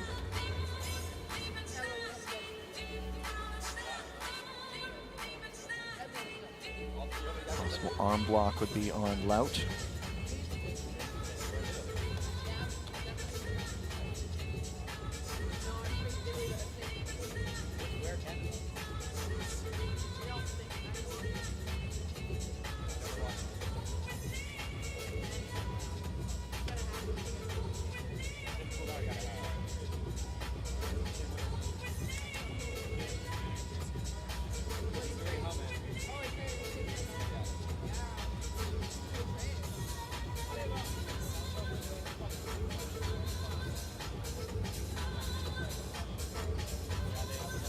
So when do you go down and see Kristen Santos Griswold to get approval on the KSG? The notorious KSG? Notorious. Nah, I'm good. I'll let one of their people contact one of my people. I think you're my people. Stephen Goff's going to be coming up to me after. Don't you let him say that anymore. And I wouldn't. I would respect that.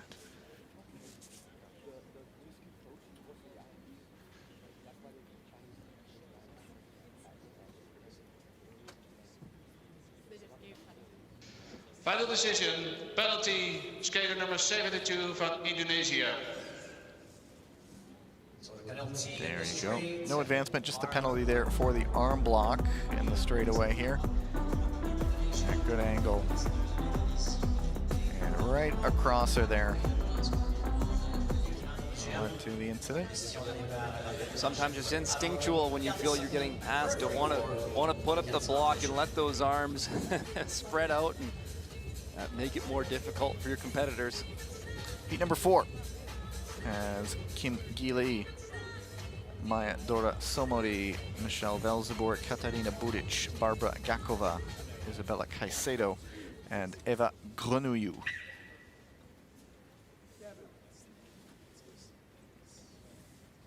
Go to the start. Red. So it'll be Caicedo taking this out, of course. We'll watch what will happen with the white kit, black tights, blue and red helmet of Kim Gili in a heartbeat. When she chooses to be, she could be, usually is, right at the front. Skaters on track, including the 2024 Crystal Globe champion, bronze medalist of this event. That third place time holding up, don't we? Number 6, Kim No Gili advancements just yet. Hidai Ami, a reminder, 233.313. is settled. And she is Settled still racing in the heat number 6. on the clock there. Kim Gilly, 3, 4, 5, 6 heats, including this one. From the Hungarian Falcons, wearing number 43. Dutch Lions, number Gilly 11. now looking around the outside. Number 62 and the rest of the pack responding. Michelle Velzebor moving up now. 63 from the Somebody as well. Czechia Ice Spiders. You can see the strategy here, just tucking right in behind Kim Gilly is Michelle Velzebor, not opting to go to the lead of this race. Number 65. Qualification on the front. Caicedo right behind her. Premier tour de piste derrière la Française Grenouillou portant le numéro 65. Remind you that the first and second place skaters from each race end up for a maximum of 1. Fastest third place skaters qualify for the semifinals. It is now Michelle Velzebor from the Dutch Lions. Kim gets shuffled a little bit further back. In the second, Rakova from the Czechia Ice Well, watching Kim Gilly now, rolling on speed on the outside. Somebody wanting to follow her all the way around.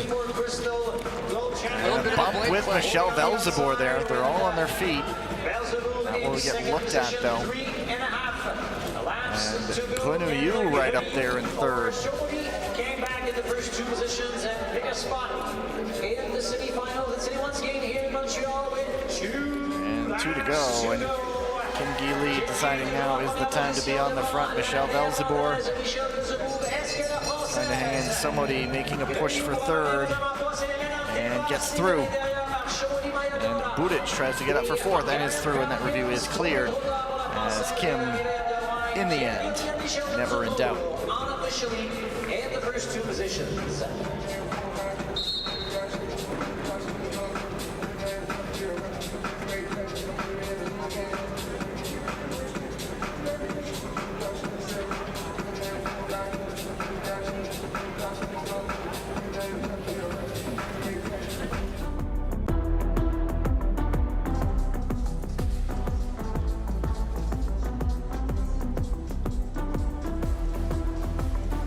Well, another textbook performance from Kim Gilly there.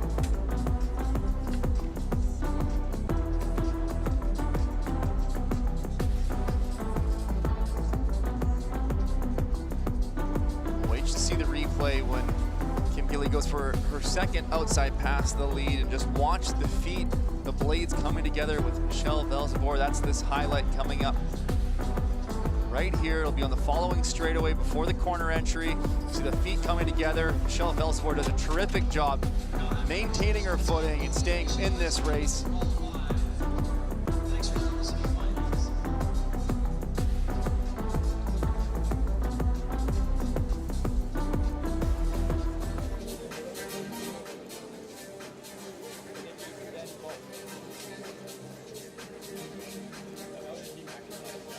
There you go. Kim Velzebor on through. Somebody at 2:33.368. Still that 1 third place time holding up. Elisa Confortola, Young Jingru, No Dohi, Cameron Lute, Tineke Dendalk, and Anna Matveyeva.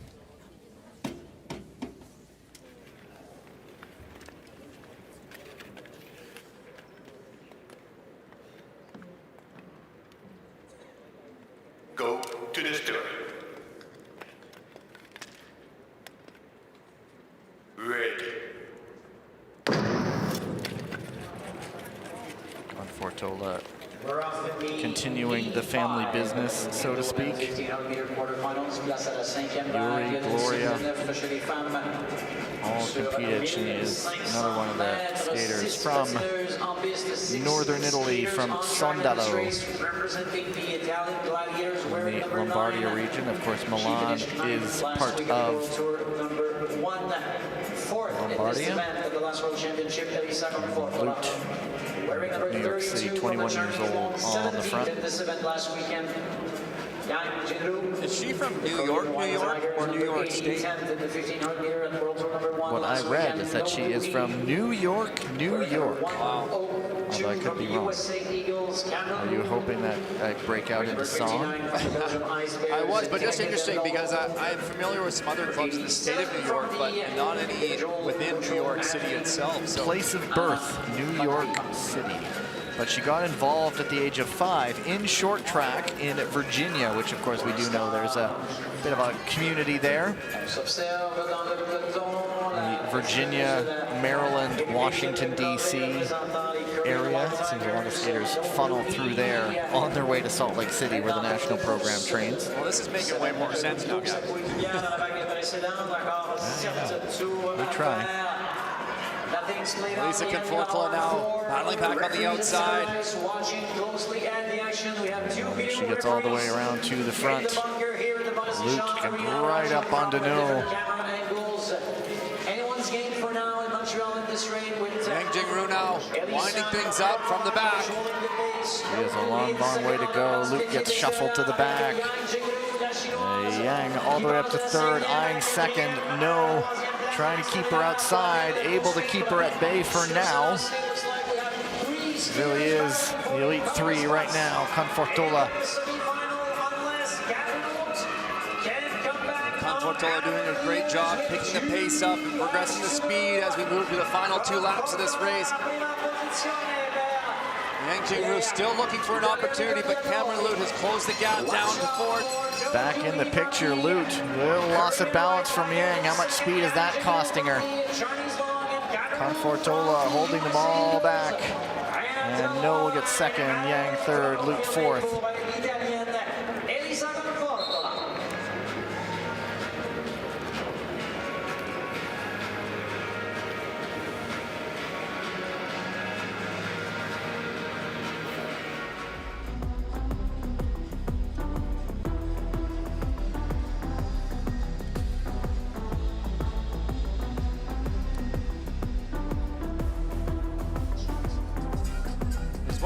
There's interesting dynamics within skating and racing, and when you're the top seeded skater, you're thinking, okay, I'm the best, I'm expected to win this one. You know, you have that kind of pressure on you that you should be the one delivering, and if you don't, then you will have kind of failed in that race attempt.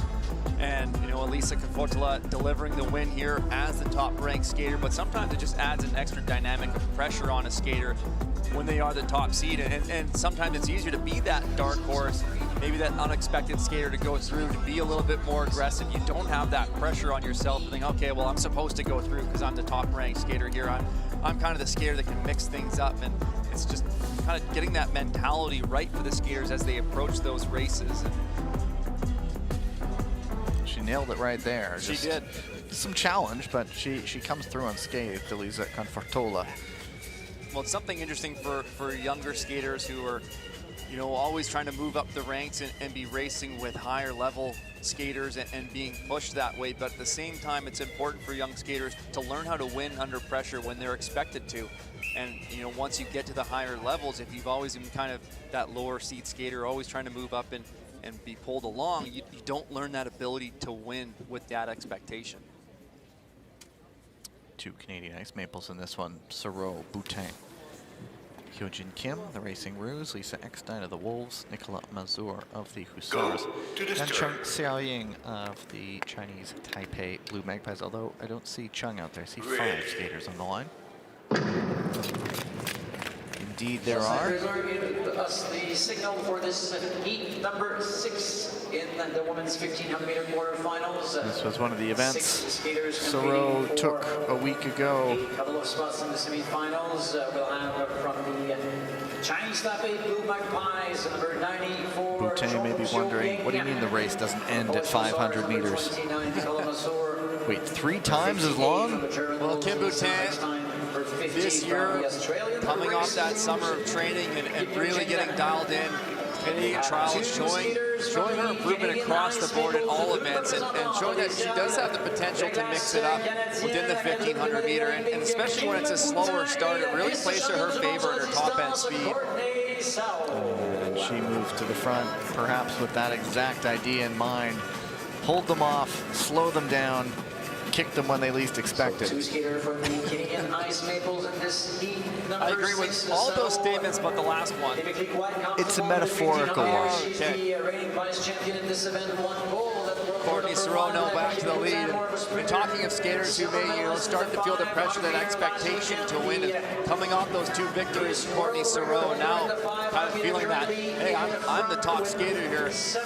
That expectation, particularly in Canada, with the depth in its program, the expectations now ramped up all the more. She was all smiles last weekend. We'll see how she feels. A little bit more expectation this weekend. Yeojin Kim's been caught on the outside a little bit here in this race, now finally getting around to the front. But she gets contact from Nicola Mazur there as they go into the corner. And that will, of course, get a review, and automatically you do have to wonder, that was in the lead, potentially an advancement position if something is determined. But now Serrano seeing that, going, yeah, I'm going to stay out of danger now. I'm going to the front. I'm taking control. But Boutin battles back. Well, nice inside move from Kim Boutin. Courtney responds back to the lead, and Kim will sit in a second position here. And these two Ice Maples will skate away with this race. They've got that separation now. Serrano, Boutin just stay upright and look like they'll go through. Mazur fought to stay on, but lost contact near the end, and the incident will now get a review. Well, this is now one of the quicker races, just looking at the time. Well, 2:30.8 for Mazur. If she goes unpenalized, well, will still be half second off the time of Hirayami from Heat 1. We're gonna look, and they're looking at the possibility that Kim just fell on her own out of the lead. She spent a lot of time on the outside, as Tyler noted. And Nicola Mazur was watching that. She went to jump up the inside of Kim, so both skaters making a pass at the same moment there. Slight bit of contact on the back there. I don't see any pushing motion of the arm. That's something that you're watching for. If there is sort of a contact, is there any kind of extension of that arm outward, applying force to the skater that's gone down?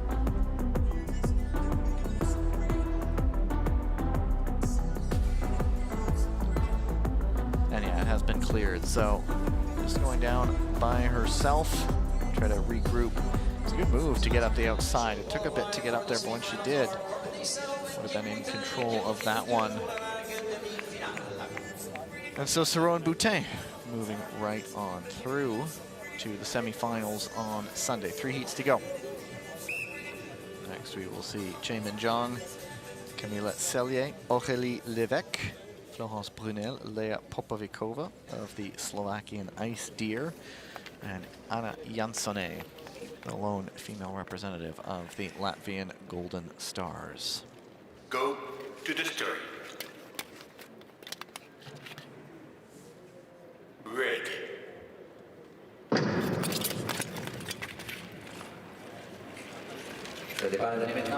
Still that one time from the first heat, still holding up, no advancements. Nobody has matched Hirayami's 230.313.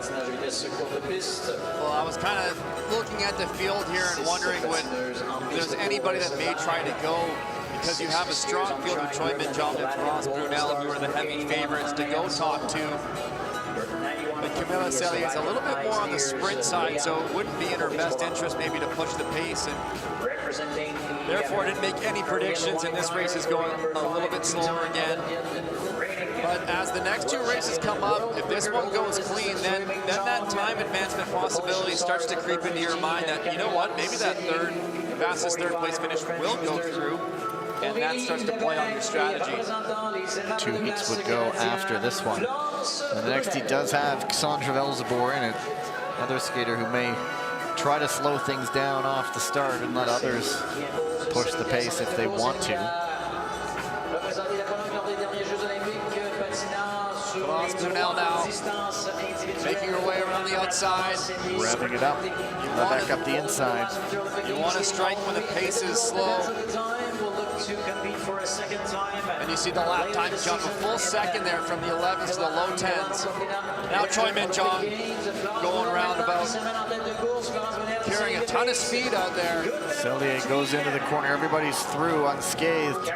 Levesque had the opening up the middle, decided to get into third. Don't think she had the pace to get past Brunel, but now Choi Min-jong ahead of Brunel.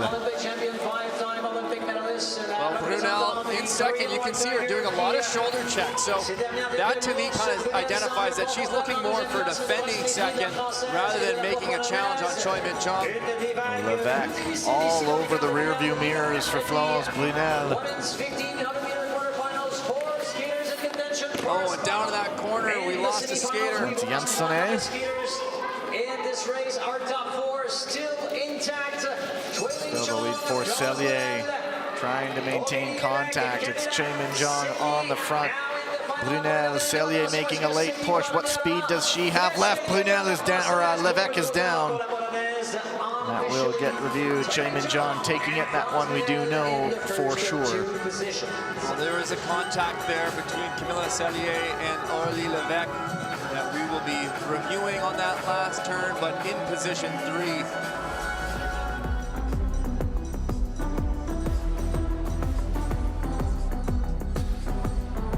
So composed. Choi Min-jong.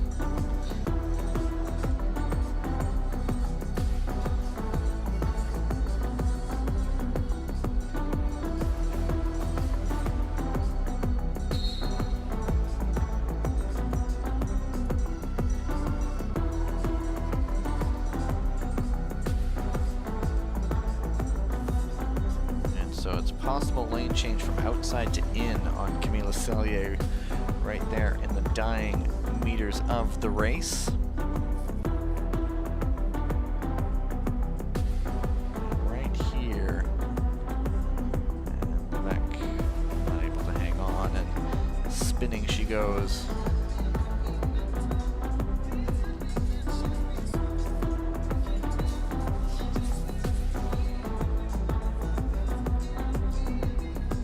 When you're following in a race, no matter the race, you know, there becomes an art to following that you actually need to so much develop and practice from a young age, and often trying to get your feet up out of the way. When your feet catch the mats first and you can get twisted in those blades, that's when some injuries can occur with the blade catches. It can rotate your ankle, so it's an easy way to sprain or even break an ankle that way. But you also don't want the blades down low, because if they go in first and you follow suit, then you're hitting those Final blades. decision, penalty number 15 from Poland. There you go, it is a penalty to Camilla Cellier. That means Leia Popovikova got up into third, 234.583 that time, not holding up. No advancement still. Just a penalty for Cellier. 2 heats to go. Hidai Ami, the tension mounts for her. Well, in this next race, I'm wondering if Zhang Chutong might be a skater that perhaps may get going.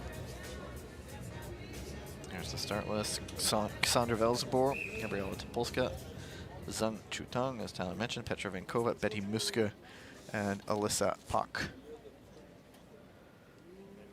Sandra Velzebor, of course, the favorite here, world ranked number 8 in this distance, but Gabriela Topolska showing some great strength this season, making the A final last weekend in the 1500 meter.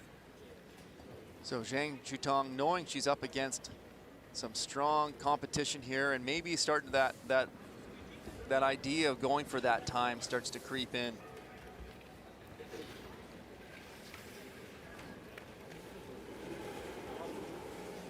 And I'm saying all that with hesitation, because I'm just not too certain on that call, but if that was me on that start line, that might be coming to my mind. You know what I'd be doing if I was on the start line? What? Well, what do I always talk about in a 1500 You going meters? for a lap in the pack, eh? Yes, right. Yeah. Off I go. And they just say, oh, he's going again. We can wait. We'll catch him. And they probably would.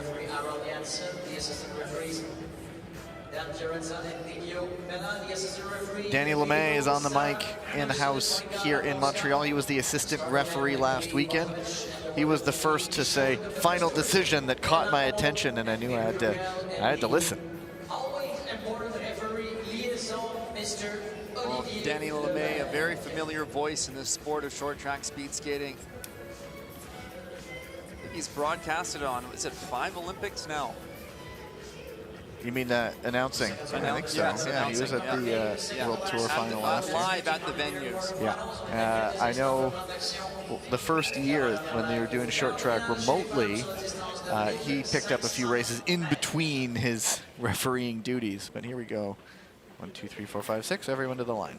A very Go to versatile the start. individual.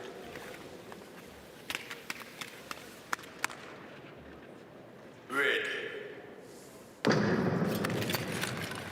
Well, Zhang Chutong quickly does away with my strategy as she falls to the back of the pack. That's why I'm not coaching anymore. Well, should I just stop listening to you? Oh, I know. I would be lost without you, sir.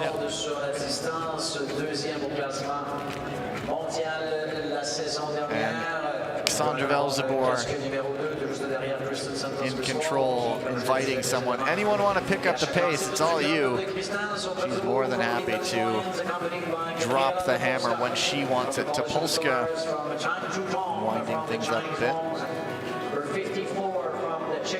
Zung is now on the front, but they've already lost a lot of time in those opening few laps. Well, we saw a 15-second lap time there off the opener, so we already know they're off the pace.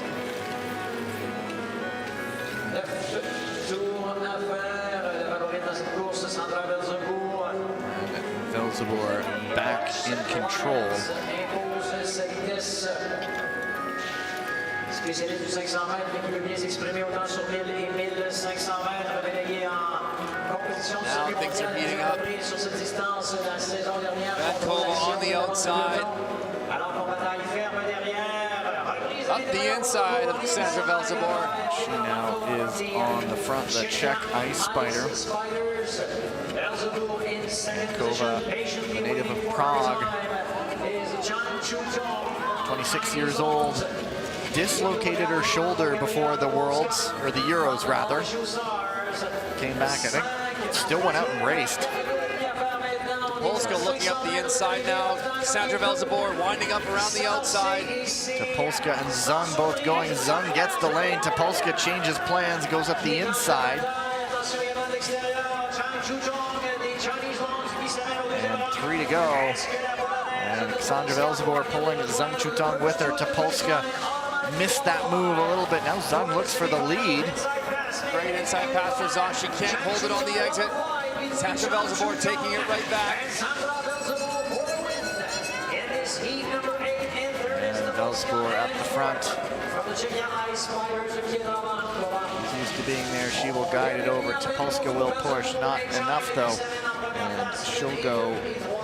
Well, she ends up being very close that time. Yeah, it's a 2:30.54 unofficially. We'll see how they change that. They usually tune it down, but never maybe by a couple tenths of a second. Won't be enough there, but kind of surprised from Gabriela Polska there. I was expecting a little bit more from the finish on her. It is a 2:30.524. Topolska making it to a semis last weekend. Well, an A final, wasn't it? An A final, right? So there was that perhaps expectation now that comes with finding those results.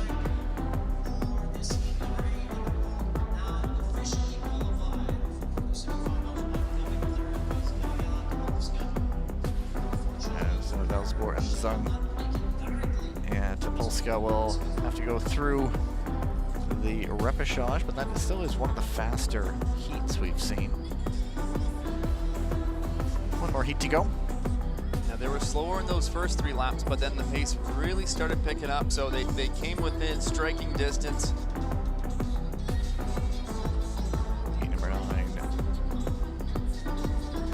will wrap up this block. We will head into another bit of a break. That's a lot of wear and tear on the ice. And on the other side, the men's 1,000-meter repechage heats. As you see the previous heats result, leads us to the last heat of the women's 1,500-meter quarterfinals. Gung Lee of the Chinese Lungs, Gloria Yoriati The Italian Gladiators, 2 Nomads, Olga Tikhonova, Alina Ashgalieva, Watanabe Aoi from the Japanese Ninjas, and Phoebe Stenz of the Swiss Ibex.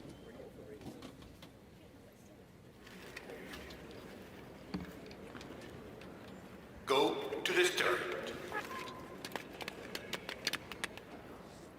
Ready.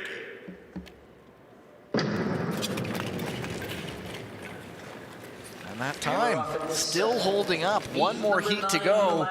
And based on this start, Hidai Ami may be getting a little more comfortable, but when there are these kind of starts, it all could come to happen at the end. And the penalties, advancements, but she is 1 heat away from getting what would be just the third place time. Stands on the front. Time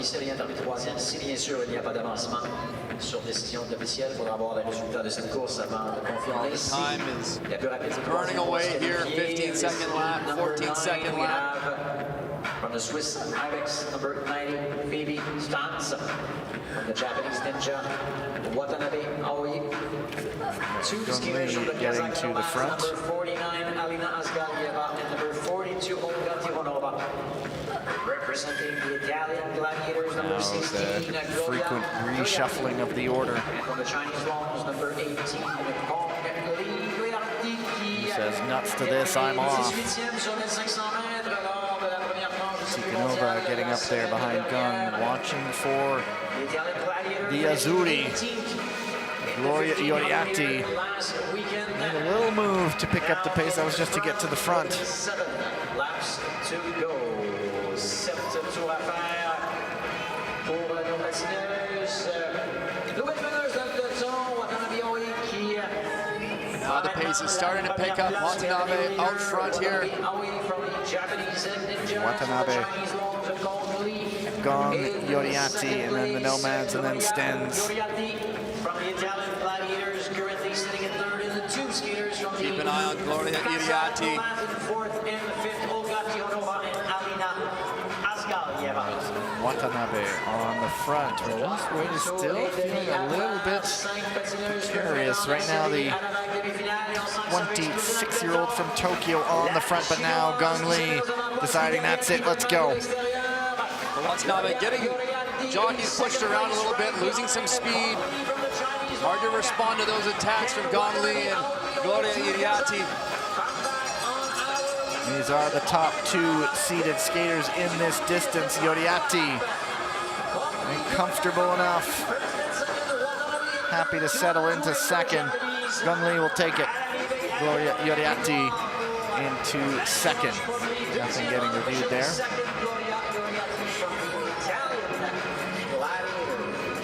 Gavin, I think we made it through another clean round of racing. And that's wild. There's one fastest 3rd place time advancing, and it ends up being in heat number 1. The 3rd place time for Watanabe, 2:37.338, not close to the mark to her teammate. So Hidai Ami will be moving on to the semifinals. Confirmed, Gong and Ioriatti into the semis. That will be part of our Sunday program when we get into the World Tour.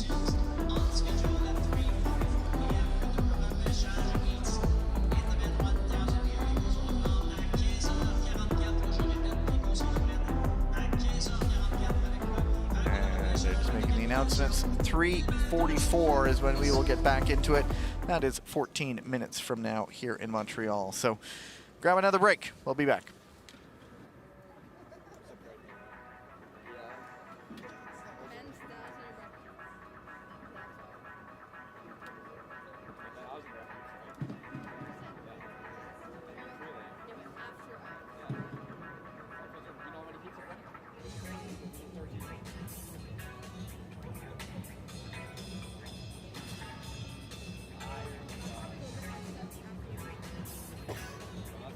Heart,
人手相自然。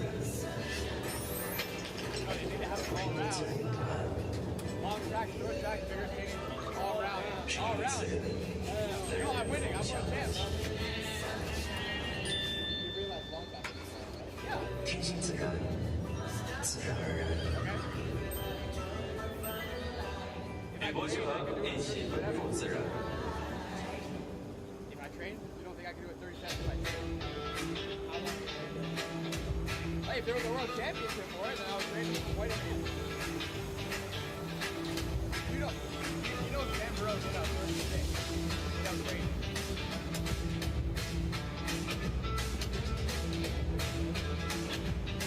Or he did a 37 low. On his short track group. You don't think if I train I can do a 37.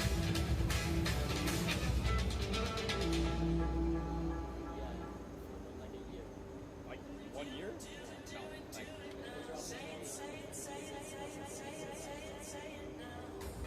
okay, if I was just training long track, how long do you think it would take me to do a 37? Yeah, I train like every day like a short track, like I go to Quebec City, I train 5 days a week. 5 months to do 37. You know I did a 40. With zero training. I think it takes me 2 weeks. Right? I think, what's your PB? What's your PB? Right now, 1 week, you're doing 37. Yeah. What was your 500 meter PB short track when you did 39?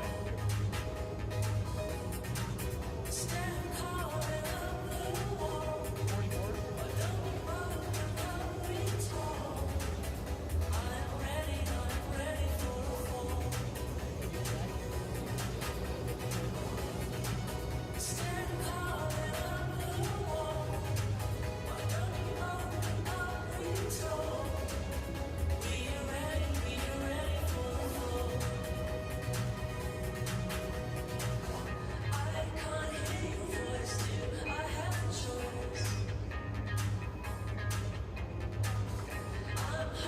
Oliver Project.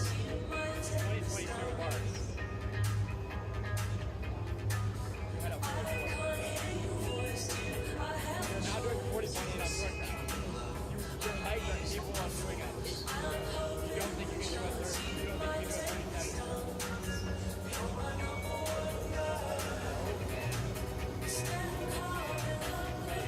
No, but you're way stronger than you.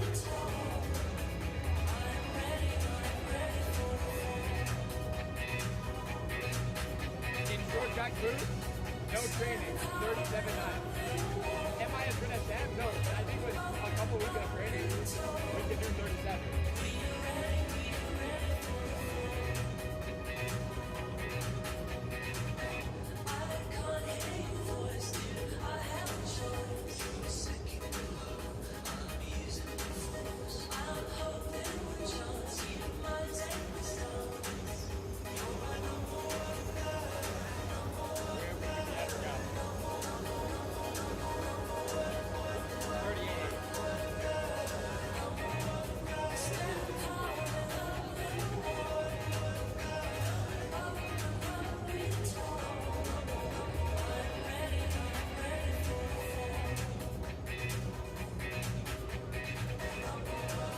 Yeah, another 38.4.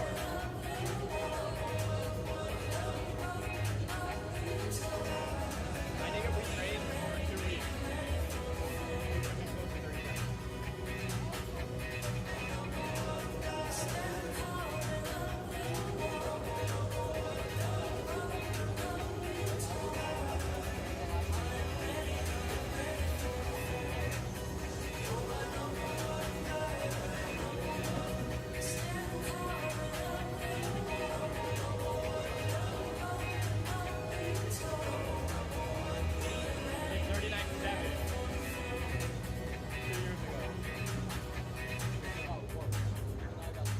Yeah, but no training.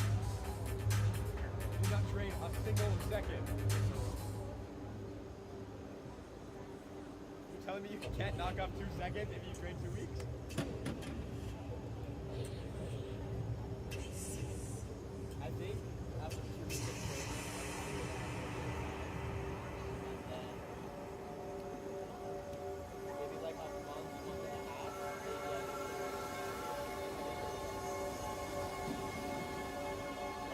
from a 53 2019 to a 39. Okay, well, it was outside. First of all, I'm the one that was uphill. Like, okay, look. The track record 38. What a shot.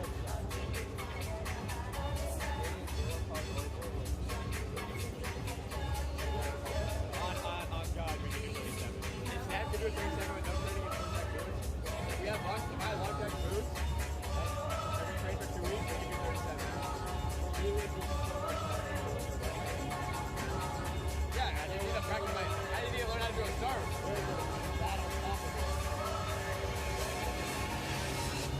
On God. We can do it. Like the only really a good reason to long that is 6 foot long. No, it's not that. You're not 6 foot.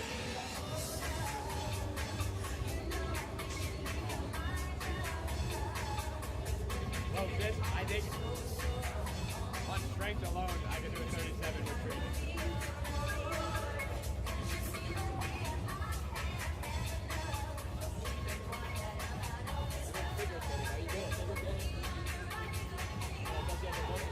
Yeah, I've done some figure skating.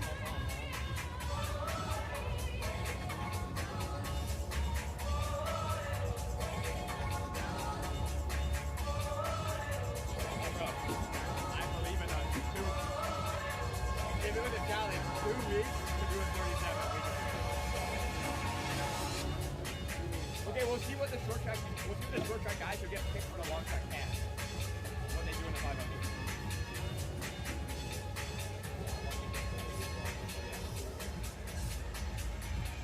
If they do a competition, let's see what they do.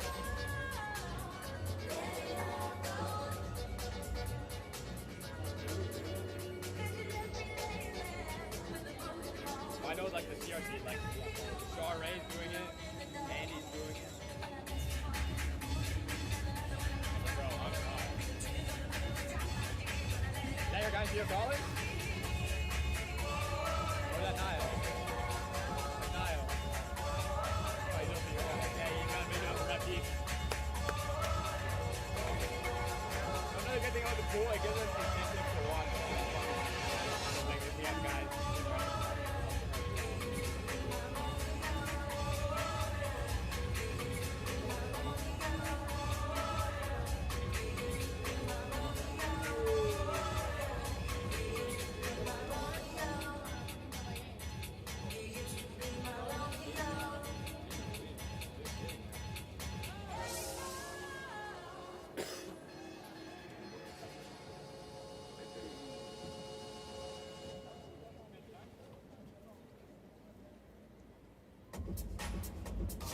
Well, for the World Cup, they could have, for whatever country, they could have exhibition races for the people in the country.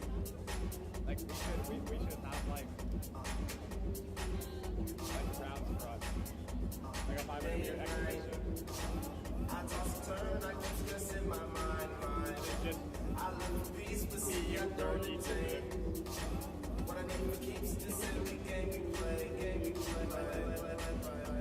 Now look at this. oh, because of Madness the bag that keeps attracting me. I try to run, but see I'm not that fast. I think first, but sure to finish last. like this one makes sense, right? Because it would be great.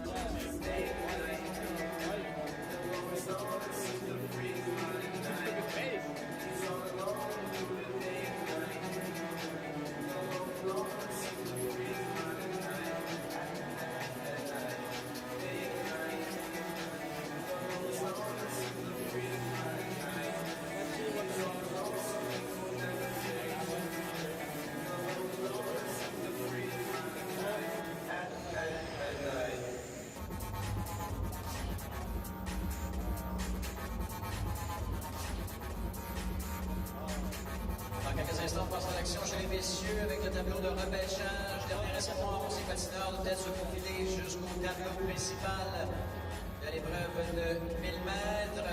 Normal de Syrie. Next batch of racing to hit the ice. men's 1,000-meter repechage heats. There are 12 of them.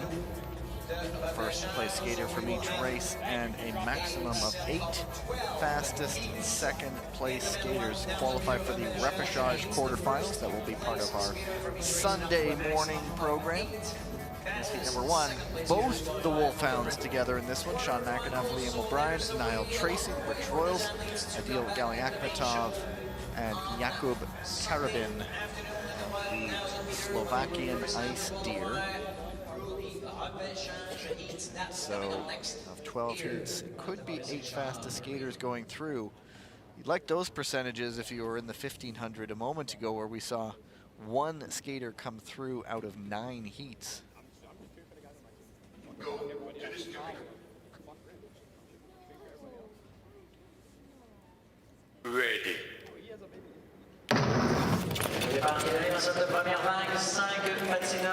Tracy always loves leading from the front. Liam O'Brien getting out to the lead here. The pace is moving at a pretty good clip already. Niall Tracy responding back to the head of this race. From the Kazakhstan, number 59, 40th last weekend in this event, Adil Galiakmatov. And from the British Royals, he finished 15th in the 1,000-meter World Tour number 1 last weekend. Niall Tracy wearing number 16. He's currently our leader with 5. Ton of movement within the pack here. Everyone jockeying for position, trying to be up towards the front. Liam O'Brien inside Sean McAnuff.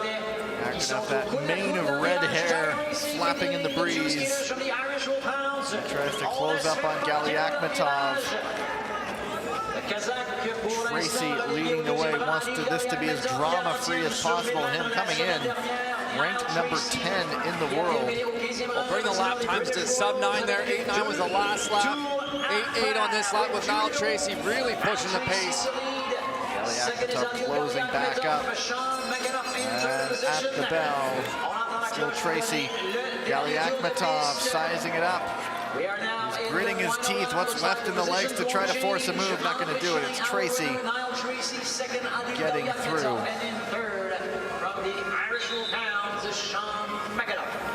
Well, Niall Tracy taking no chances on this race, putting in the early effort to control from the lead and bringing it home at the end. Waiting to get the photo finish through so we can get some times on Niall Tracy and Galiakmatov.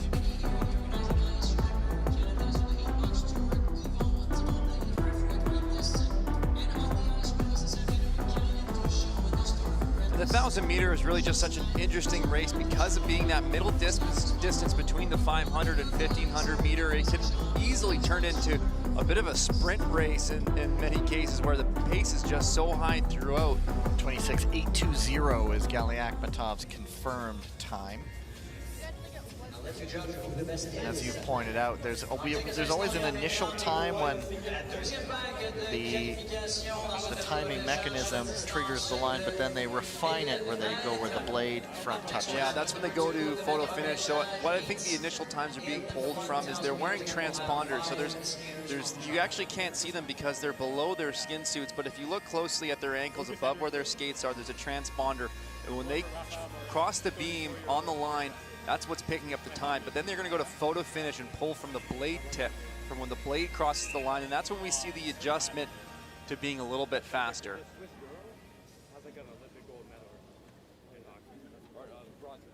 Number 2, Ward Petre, Peter Yastapati, Rostislav Leontenko, Lucas Henrique, and Rafael Moret.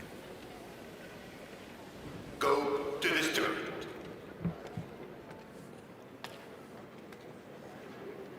Ready. Look at Moret there.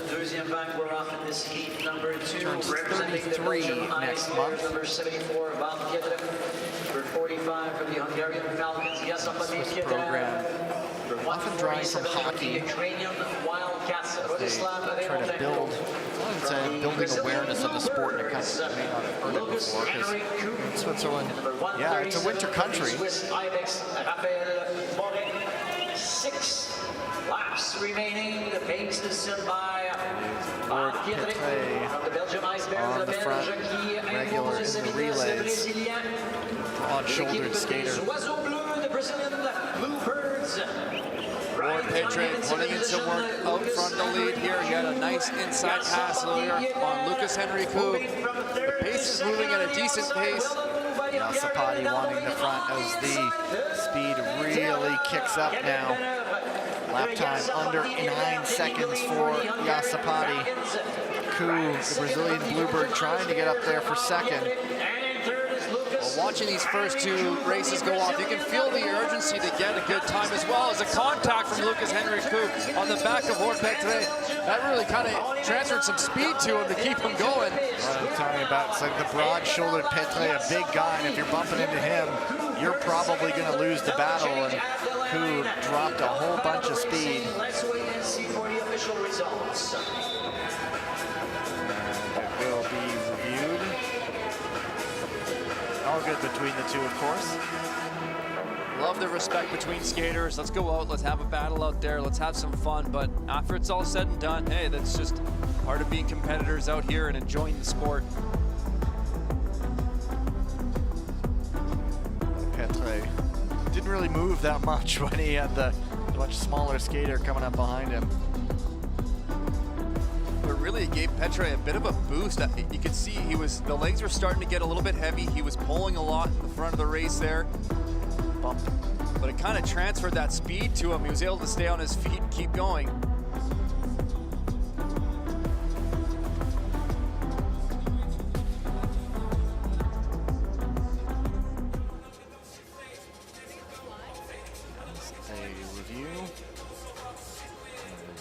What we're looking at is, of course, Koo on Petre. But when they're going to be looking, they'll be checking for a few things. Obviously, there's a contact from behind, but at the same time, was there a change of track pattern at all? And they're going to look at it from both angles of both skaters to make the best decision possible. And then there is a possible lane change from in to out by Petre. Well, you can see Petre kind of shift over here, but in one part, is he shifting over to set up a stronger entry, or is he shifting over to block the pass attempt of Lucas Henrique?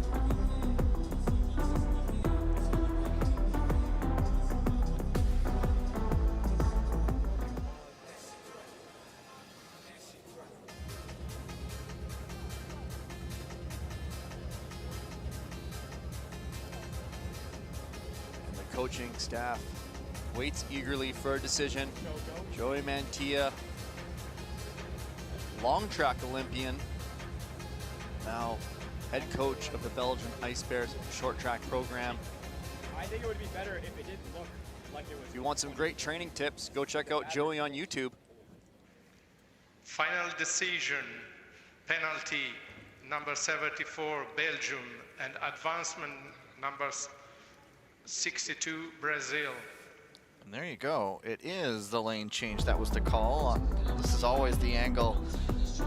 We got the look inside to out. Petre shifts over, gets the bump, and that is enough. He'll get the advancement. And so down to 7 of the fastest second place skaters. Slight shakes of the head.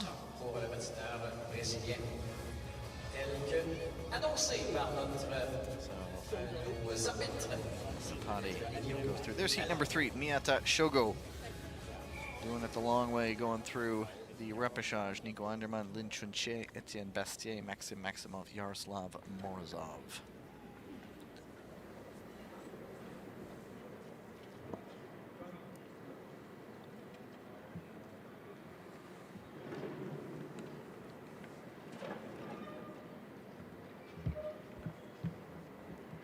Go to the start. Ready. 6 patineurs pour la vague numéro 3 de ce tableau de repêchage avec la qualification de mètres to the lead. Miyata will be the one to watch. He didn't make it out of the repechage rounds last weekend in the 1,000 meters. The French Roosters, number 52, Etienne But again, another race off to a quick start, getting right to the low nines, 9.3 on that. That's the fastest start we've seen to these 1,000 meters. A lot of weight being put on those times to be one of those fastest 8 second place finishers in this 1,000 meter repechage. Now it's down to 7. Etienne Bastier jumping up the inside into third position. And Lynn battling back, not able to make it stick. Bastier wise to jump right through the opening. All the while, Miata Shogo comfortably in second position, right behind Nico Anderman. Now this might be our lead 3, but Bastier spent a good amount of energy battling with Lynn back and forth. And now Miata to the lead. And Bastier along with him, he does have that endurance from 1,500 meter prowess. And is Miata now really stretching it. Looks like he will take this one, getting through to the repechage quarterfinals. Well, there you have it, a 125.6. Unofficially from Miata Shogo, fastest repechage heat so far. Have to really appreciate the effort from Nico Anderman to go out early in this race and push the pace to give him the best opportunity to qualify through. Just wasn't able to finish it off as Etienne Bastier is able to take that second position. Miata with 125.610. Bastier 125.798. That is now the fastest of the 3 heats that we've had so far.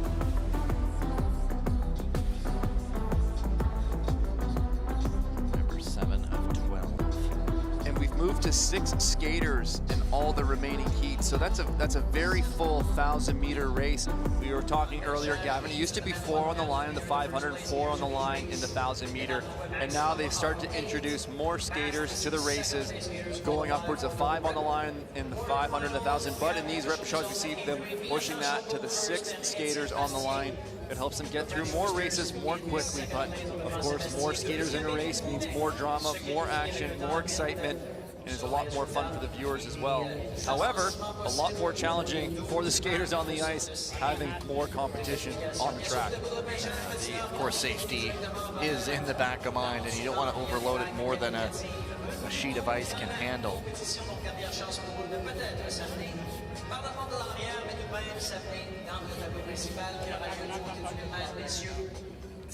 Shinbor, Adrian Dewaktura, Iwasa Dan, Nurtalek Kashgali, Asen Gudon, and Lin Xiaojun.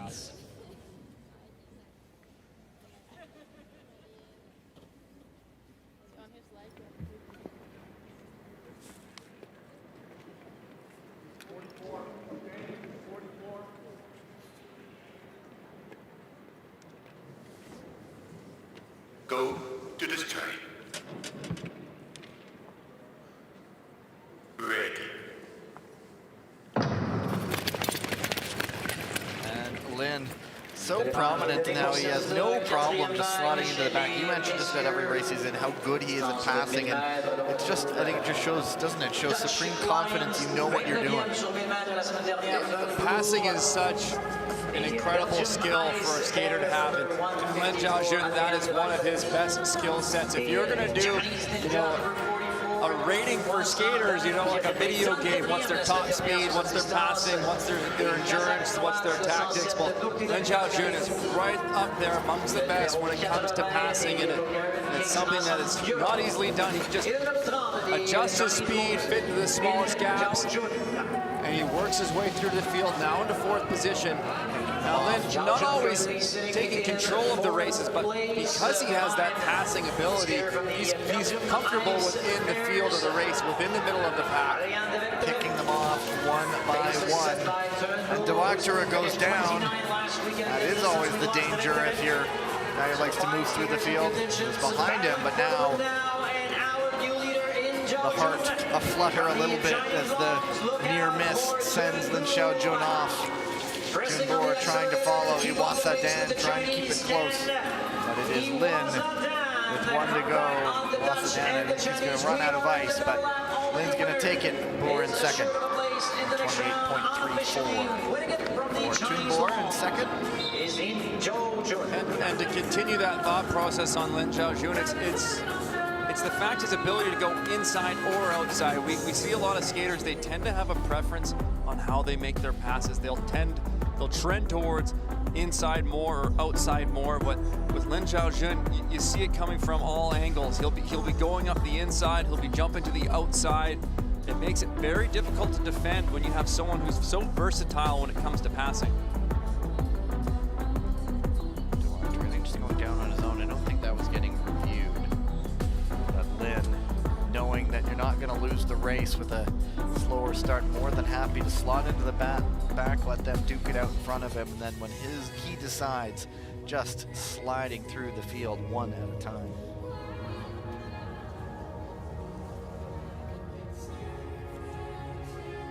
Voilà, l'écran géant, la discussion entre nos officiels vidéo et également celui qui agit à titre d'arbitre-chef pour cette série de 1000 mètres. Livio Mella de l'Italie, mais accompagné de près par l'arbitre-chef de la compétition, Aaron Janssen. Dans la salle vidéo, on a Sarah Anderson et Monika Rankowska. Donc, travail d'équipe pour arriver avec les décisions, bien sûr.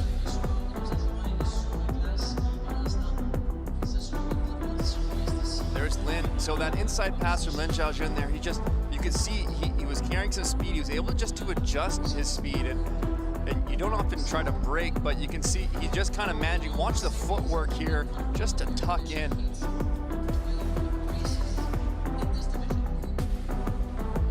But often when you're making a pass, you are carrying more speed, but when you're moving up the inside into the pack, you have to be able to sometimes slow down or adjust your speed so you don't run into the back, contact from behind, and create an incident. They're still taking a good long look at this. They have alerted before.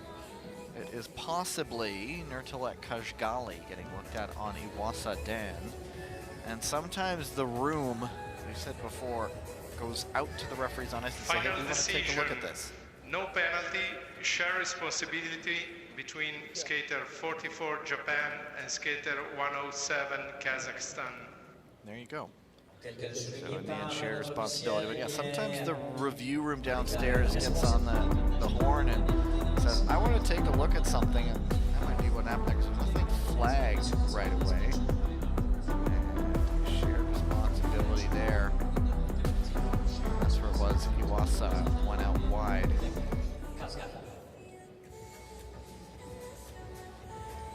As you were then. Heat number 4 in the books. Heat number 5 has Luka Speckenhauser, Oleg Hyundai, Ivan Donchev, Radek Faikus, Adik Anderson, and Sui Shin. Gladiator, Wildcat, King, Ice Spider, Viking, and Ice Chilin. Go to the street. Ready.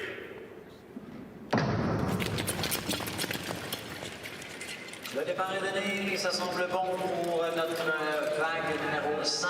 Heat 5 of the men 1,000 meter repêchage heats. We have from the inline background. Ice Quill, number 98, Swishin, the Norwegian Viking, number 122, Erik Andersen. Smooth operator. Ice Spiders, Radek Faikus, number 86. Steps into A finals on a regular basis, but Oleg Hyundai, the gamer, always one wanting to drive it. Erik Anderson there up on the inside of Fike is bumped into the back of the race. There'll be a review of that. Now, Donchev jumping up the inside. Anderson is down. 2022 Olympian representing the Italian Gladiators, Luka Speckenhauser. Review dots on your screen right now. Lost Erik Anderson from the Norwegian Vikings. Watching Speckenhauser here. Leading us 5 skaters competing for the win.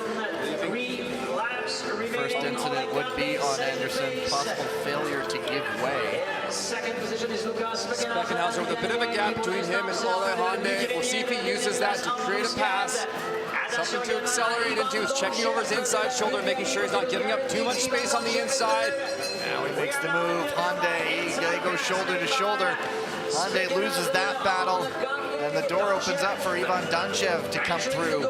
And a good result for the Bulgarian king behind Luka Spekenhauser. Well, we'll have to go back and look at a couple of those previous incidents in this race.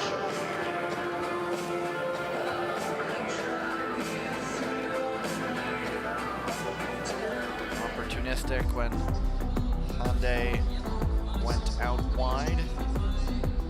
Donchev, the man from Sofia, the 19-year-old. He speaks 5 languages, does Ivan Donchev. Here's a look at that inside pass from Ivan Donchev there. So the 2 incidents, both on Eirik Andersen. One failure to give way on Radek Fajkus, and a possible lane change from outside to in on Ivan Donchev.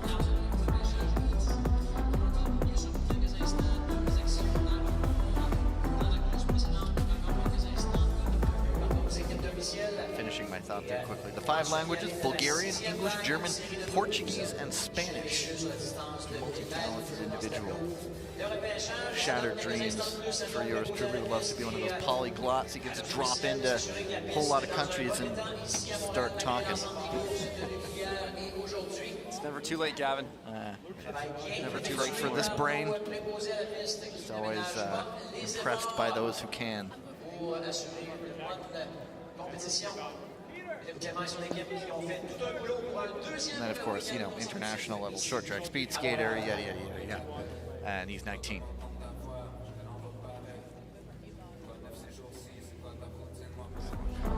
Getting looked at. So this is the one possible lane change.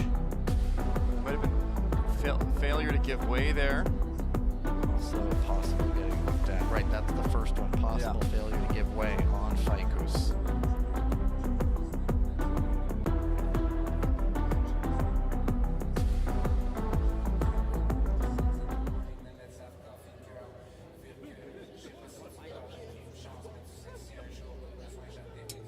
Norwegian coach Einart there kind of ducking in behind the curtain, trying to stay out of the camera view. I was watching the Italian coach Maggie with the look of, okay, you've spent a lot of time on me. Yes, the sneaky, sneaky look.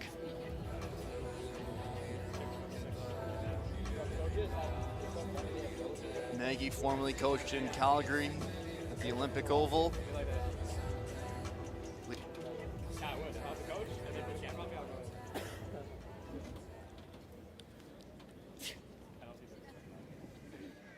Final decision, no penalty, and share responsibility in between number 86 from Czech Republic and 122 from Norway. There you go. Shared responsibility is the end. So took a good long look at that one. I should say Maggie does have a last name, Maggie Key, the Italian coach.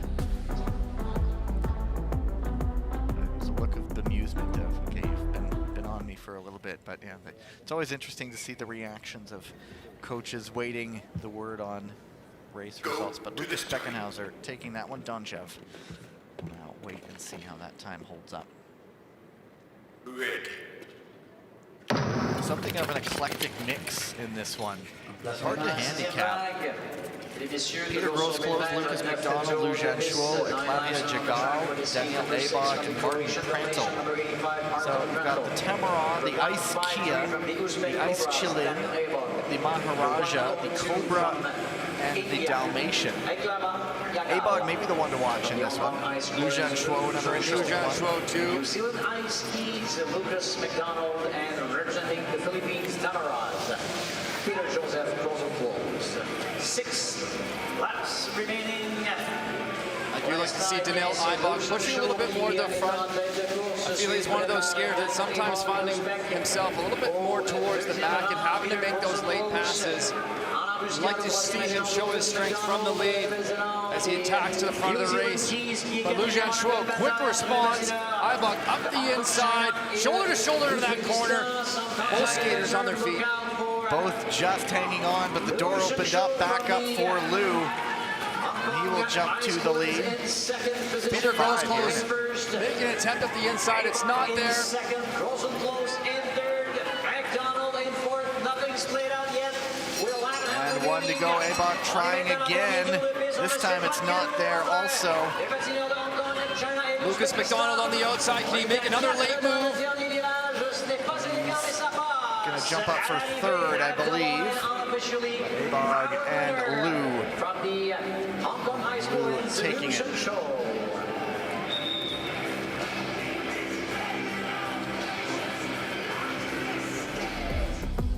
Well, it was a very heated battle between Lujan Shuo and Daniil Ibog there. Daniil putting on the pass attempt, but an incredibly quick response time from Lujan Shuo to accelerate his pace to defend his lead position. We get a look at it here. There's that quick response from Lujan Shuo. Forcing Daniil Ibog in tight on the entry. He couldn't hold it on the exit. Lujan Shuo then taking it back.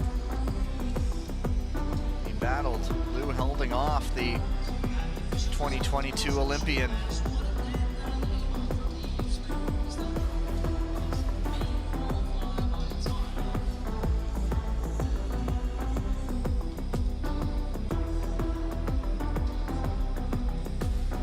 And McDonald always battling, getting up for third. Those positions, I mean, the repechage heats, not wanting to be one of those top 32 spots, but and they finish outside of them, you still want to get as high as you can. Heat number 7, Thomas Natalini, Benset Nogradi, Dennis Aida, Petian, Simon Bastier, Sujun Peng, and Munk Erdenbelag.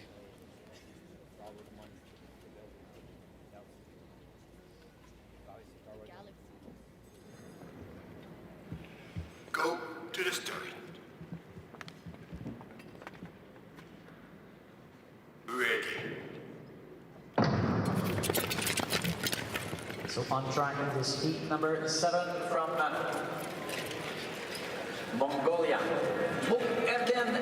This one almost had a moment. It felt like the guys looking around who's going to go first, and then they were off, and now they're going quickly. Well, sometimes the strategy is, I'm going to go, I'm going to be ready for, a quick race here. Hopefully someone takes it out.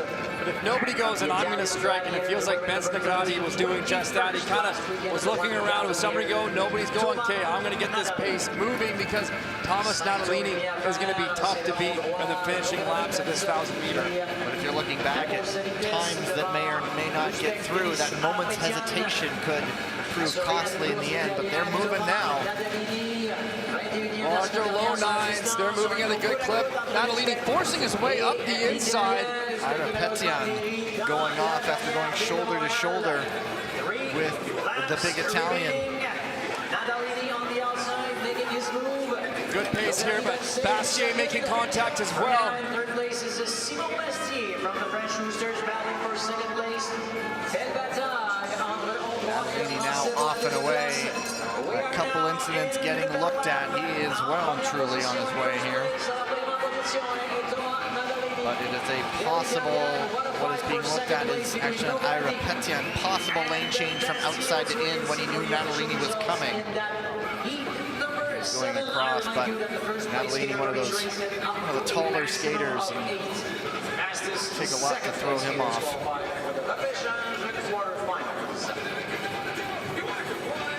Well, we won't make any official announcements here. We're going to have to wait to see the review on this race. Natalini had that tight inside pass right here.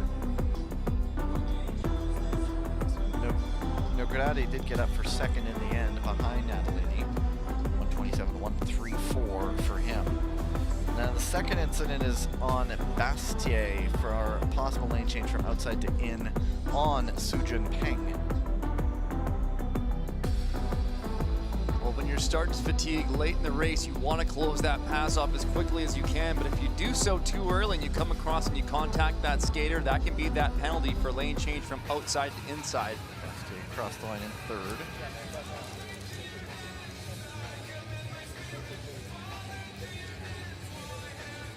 And we're putting our officials to work these 1,000 meters. This has been a busy stretch. They have not made any penalties just yet. There was one. There was, yeah, the Petrie Ward penalty. So one advancement so far. A lot of shared responsibility has been the word.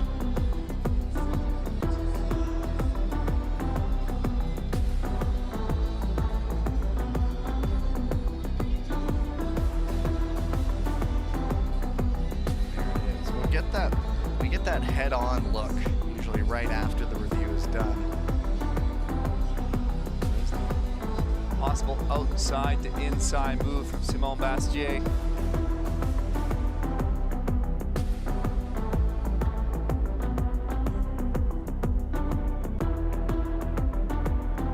And it's interesting because depending on the angle, it looks really close from that head-on angle, but the overhead angle looks a little different. The first incident actually, I believe, has now been cleared. So that is the Ida Petian Natalini moment. So nothing there. They're still looking at Bastier and Sue.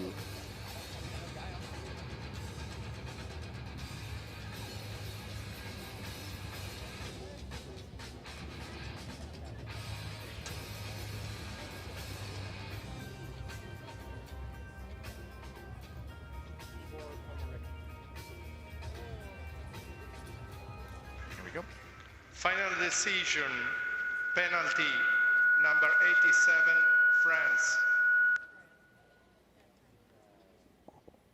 So penalty. What? In the straight. Bastier penalized from outside in, right there, going across. Had no bearing on the qualifying position, though, so no advancements, just a penalty on Bastier. Heat number 8 of 12. Sees Won Jun Moon, Lucas Wareham, Dennis Ors, Martin Kolentz, Tibor Komoritsky, and Zdenek Sepal. Another good mix of countries there.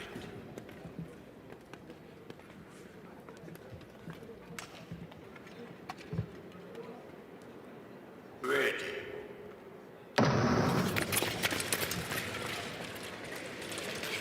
And we're off at this heat number 8. A series of 12. Well, with 6 skaters on the start line, positioning yourself towards the front early is imperative. Getting trapped all the way back in 6th position at a high-speed race makes the work so difficult to get to the front. And that's why we're also seeing the pace pick up so quickly as skaters are wanting to be towards those lead positions within the pack. On the front.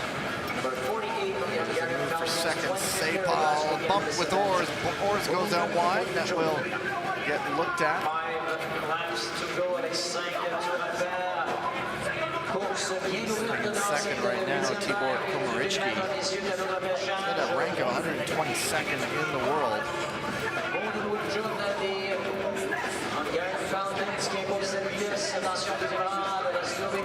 Won Jun picking up the pace here. Let's see it accelerating onto that corner.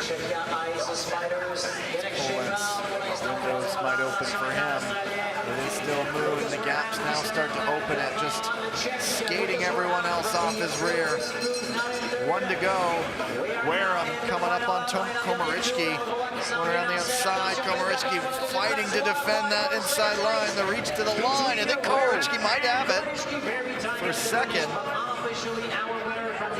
Lucas Wareham there, driving on the outside the last corner. Being very kind, not trying to hinge off Komoritsky at all there, or block him in on the inside lane. Sometimes you'll see skaters try to put a little bit more pressure on the inside skater to shut them down or prevent them from skating so freely. But Lucas Wareham staying clear on the outside. Sepal getting looked at for possible lane change into out. That was the incident with Dennis Ors early on. They went shoulder to shoulder. Wareham made it close. Love to see the photo. Komoritsky driving late. I think he might have timed his leg. Let's just see. That's Wareham. 0.003 of a second. Oh, it's heartbreak for Komoritsky. What a lunge. For a second, I thought he maybe had it too late, but that time stack up, by the way. Well, we've just gone through 8 races, and we have 1 advancement, so this time, for the time, it will move in to a qualifying position. We have a couple 128s, 129. Believe this will be in the high, maybe a low 128. There's a bit of a gap behind Moon Won Jun. So you're advancing to a repechage quarterfinal would do a world of good for your Olympic qualification aspirations. So for a guy like Tibor Komoricki, we don't often see Slovenia, but if you can sort of internalize that and say, it was that close, let's refocus, let's get a couple weeks in, let's do this again in Europe, and maybe that 3,000th of a second will go my way. Yeah, you got to try to find the positives. You can't be too hard on yourself. Learn from your mistakes, come back, do it better next time. Final decision, no penalty, and share responsibility in between Turkey and Czechia. It's been the theme of this session, has been a lot of shared responsibility. So Wareham in second, 127.765. Here is a look. One going out, one going in. Sapal got his hands on Moon a little bit.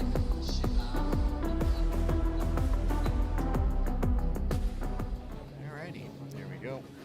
See, by 3,000ths of a second goes Tibor Komoricki. Moving right along, heat number 9. As Liu Shucheng, Tobias Wolf, Peter Riches, Ivan Martinic, Frederick Pedersen, and Luka Jasic. Go to the start. Ready. Coup de pistolet donné par Jocelyn Fraser, starter for this set of racing in the men 1,000 meter repechage. Leads on track from the Hong Kong Ice Queen. Yu Cheng on the front. Austria number 54. Riches. For 90 from the British Royals. Peter Riches for 84 from Croatia. Contact there between Tobias Wolf and Ivan Martinic. From the Norwegian Vikings, Berg Pedersen. And from the Serbian Poles, Shucheng. 136, Luka Jasic.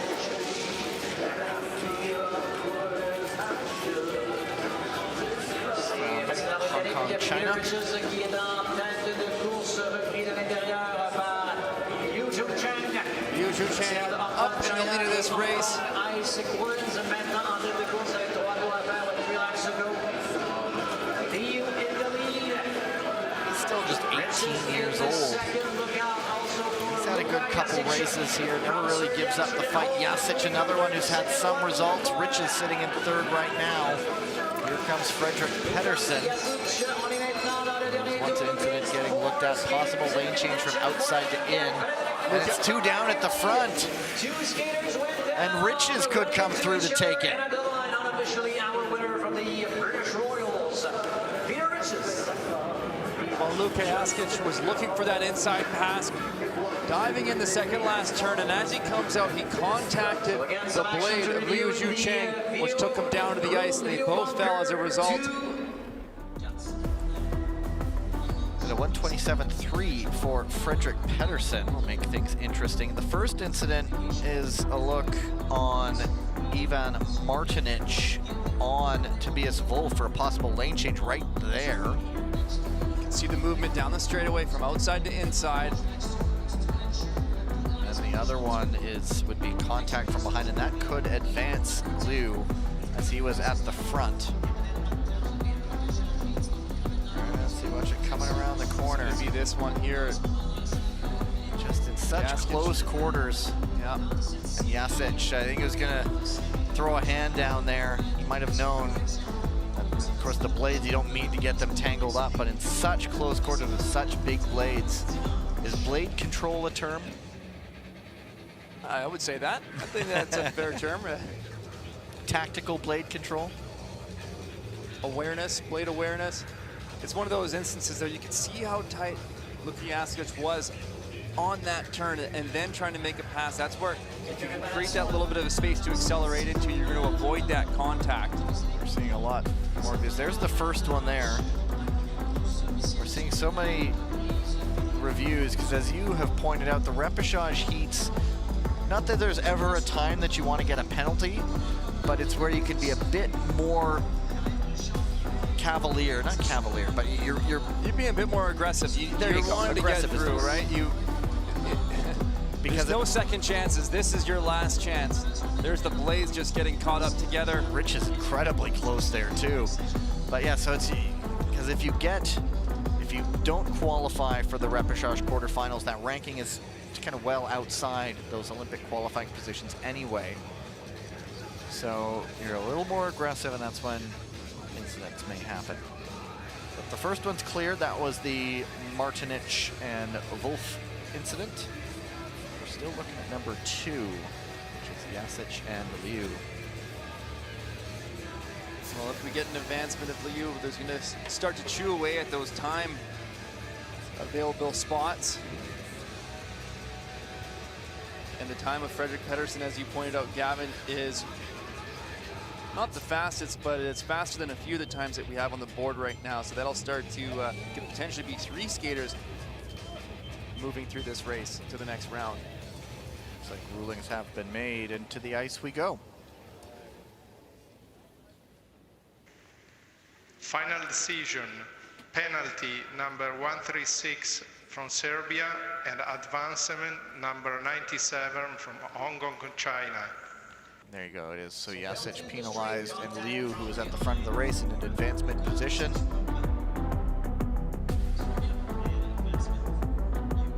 Getting advanced. And so yeah, so Riches and Liu know they're through from this race. Frederick Pedersen, 1:27.293 is the official time.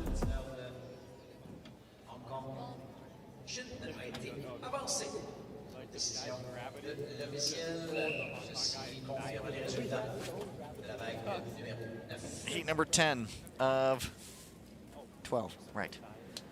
Glebevchenko, Furkan Akar, Rio Ong, Mika Klevstuen, Purapat Changmai, and Chanlachart Taprom. So the 2 elephants in this one together. Go to the start. Ready.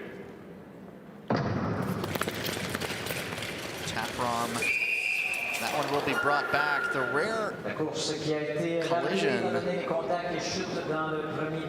Sorry, did you say rare? In the 1,000.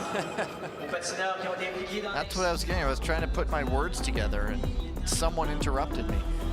I was just going to say also, Chanlachart Taprom, 18 years old, of Checheong Sao.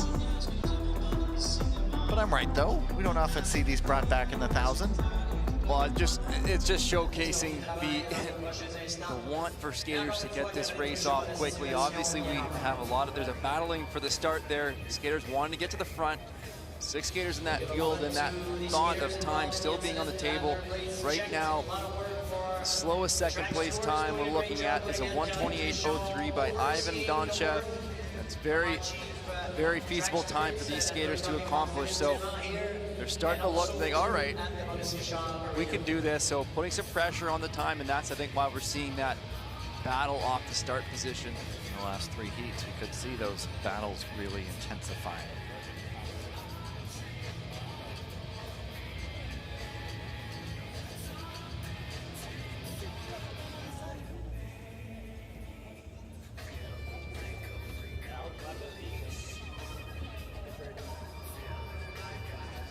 They check the blades, they fix the ice. Semble satisfait des travaux effectués par nos préposés à la piste. Et le signal a été donné par Livio Mella. We're back in the action for the restart of this heat number 10. Okay, heat number 10. Let's take 2. Go to the start. Ready.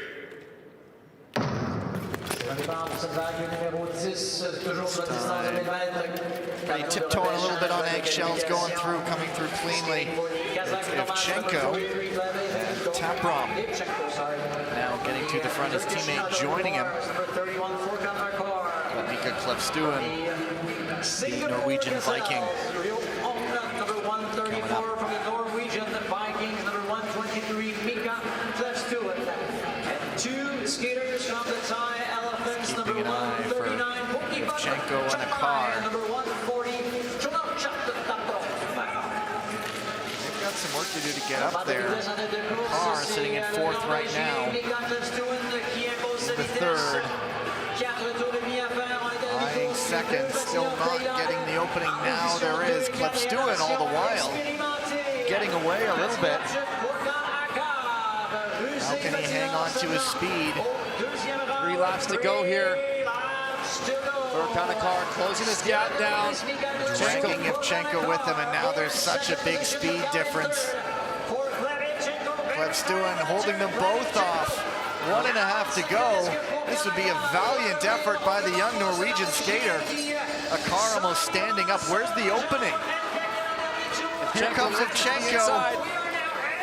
Up the inside. This time he makes it stick, and Evchenko at the death takes it. Klevstuen a 1:28.63. Not sure. I haven't looked back at the previous ones, but I'm not sure about that one. But a real valiant skate by Klevstuen. Oh, great effort from Klevstuen there. Kanakar was reeling him in. Evchenko was following in behind him. Kanakar set up wide to look to build some speed, but Evchenko jumped up the inside, and then Akar wasn't expecting it, lost all of his speed, and as Evchenko dove up the inside, he had to dump some speed to make that turn, and then leaving it just to the last lap to make that final move for the lead was Evchenko. Yeah, so the 2nd place time not enough, so just Evchenko going through out of that one. Great effort to hold off his 2 more experienced rivals behind him, but just not able to keep it over the line. Would have been a very good result for the young man, but just not to be. Just not enough left in the legs for Klevstuen there. He got it so close.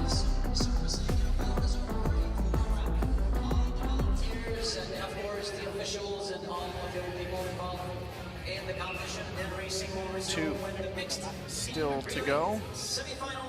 On the ice, Brandon Kim, Ben Jung, Lai Tsai Huan Chen, Robin Bendig, Ernestas Czech, Watanabe Keita, Eagle, Wolf, Blue Magpie, Wolf, Buffalo, or Bison, and Ninja. Go to the start. En skater dans lane. Step back. Go to the start. Ready. And we're off at this heat number 11. Once again, 6 skaters in the hunt for at least 1 ticket for the next round. The skating in this heat 11, number 23 from the USA Eagle, Brandon Kim. 2 skaters from the German Wolf, number 94, Ben Jung, and number 92, Robin Bendig. From the Chinese Watanabe on the front. Magpies, number 141, He is the seated skater in this one. Lithuanian Bison, number 117, Ernestas Czech. And from the Japanese Ninja, number 58, the Baron Watanabe Keita.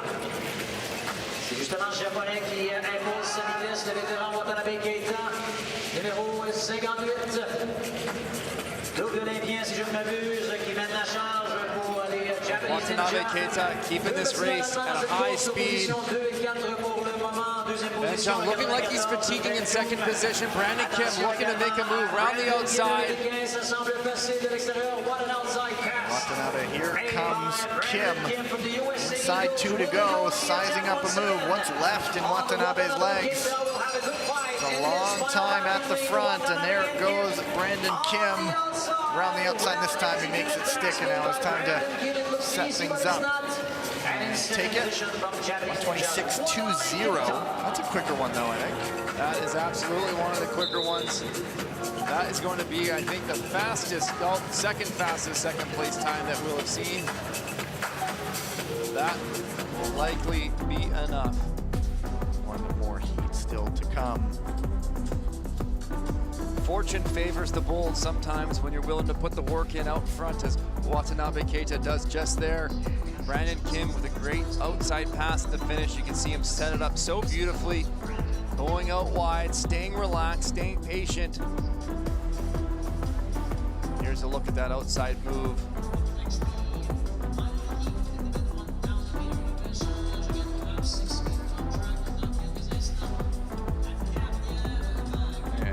it, Kim. Coming through to take it into the repechage quarterfinals, part of our Sunday morning program. Ensuite, on est en cours de pause pour refaire la glace et nous revenir par la suite avec bloc de course spectaculaire avec les demi-finales du relais mixte. That will be it. Oh wait, we do have one more. Got cross-eyed there. I just saw the USA flag and thought that was Kim, but no, there is one more. Seungmin Kwon, Leonard Lyzans, Łukasz Kuczynski, Ivan Poshashkov, Peter Murphy, and Tariq Omaragic.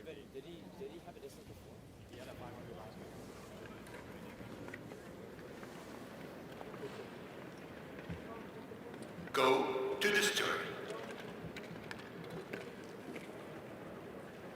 Ready.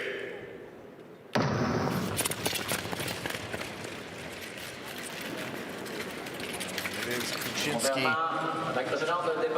leading that drive to the corner, and yes, we surmised, theorized what they were really pushing in the last few races.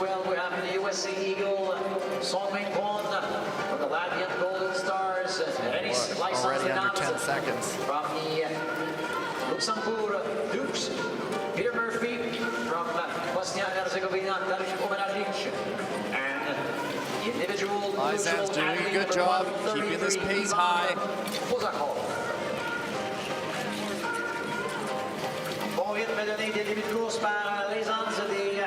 it's a lot of work to be pulling from the front, start to finish like this for Lyzan's.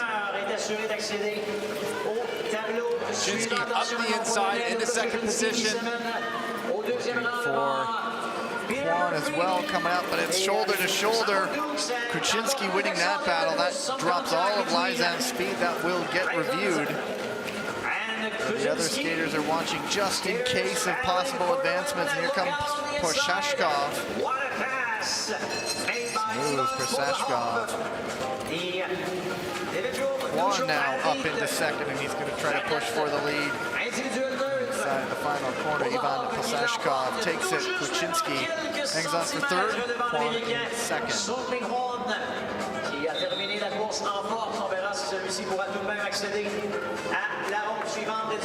Well, we'll have it right now. The time of Seungmin Kwon would be fast enough. However, if there's an advancement out of this race, I think it would take away that qualifying time. Oh no, it will be. There's 2 times slower than this, so it's a possible illegal late pass on Łukasz Kuczynski. Get a look at it here. Jump up the middle. Contact on the entry.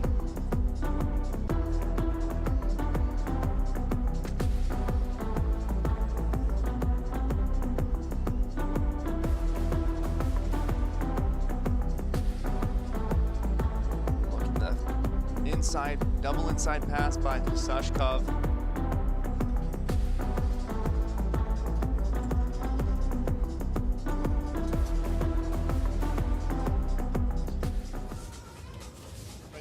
That could be a possible advancement. And shared responsibility has been the theme of this session. We'll see if that persists or if there is a penalty coming. Final decision. We have a penalty for number 130 from Poland and advancement for number 115 from Latvia. There you go. So Łukasz Kuczynski is penalized, Lyzan's is advanced, and Seungmin Kwon also qualifies. So of those second place times, Kwon, Watanabe, Benson Ogradi, Etienne Bastier, and Adil Galiakhmetov.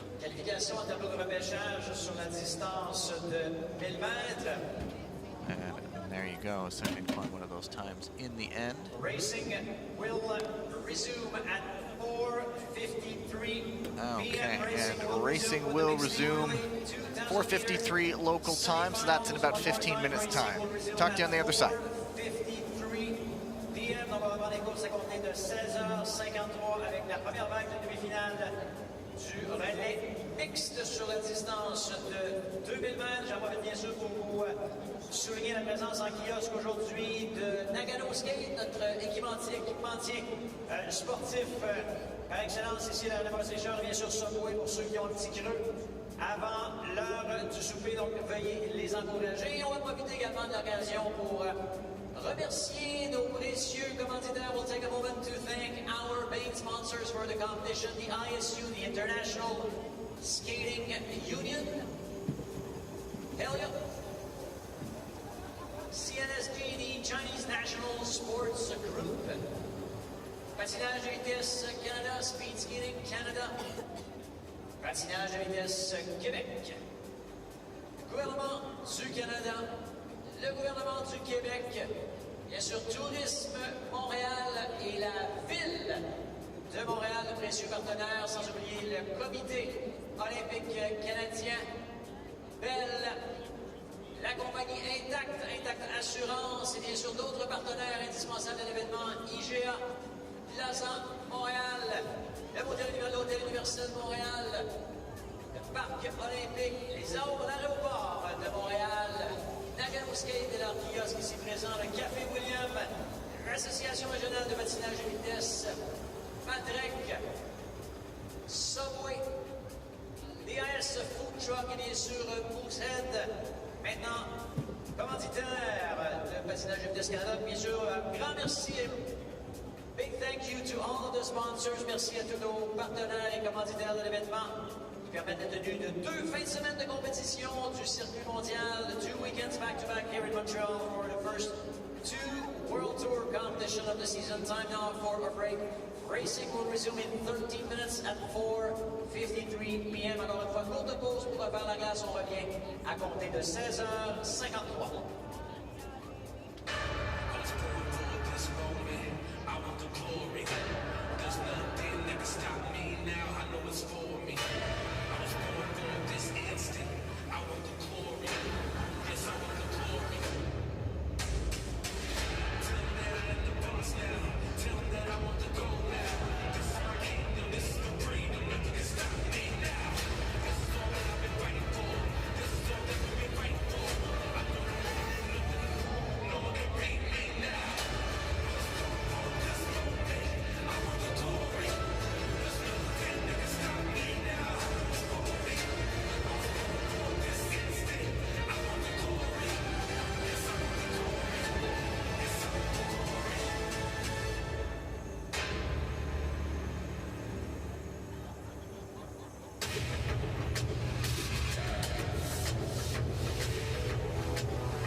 与博结合，一起奔赴自然。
would get it, I would just keep it and like go straight. Oh. That gap there.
Dans moins de 2 minutes, on passe à l'action avec une série excitante de 2 demi-finales sur l'épreuve de rallye mixte 2000 mètres, 18 tours de piste. We are about 90 seconds away from the start of an exciting couple of races in the mixed team relay semi-finals.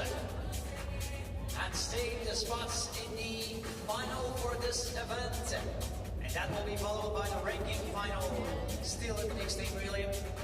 2,000 meter for teams that will be battling for World Tour points of the position 9 to 12. So again, that's coming up shortly.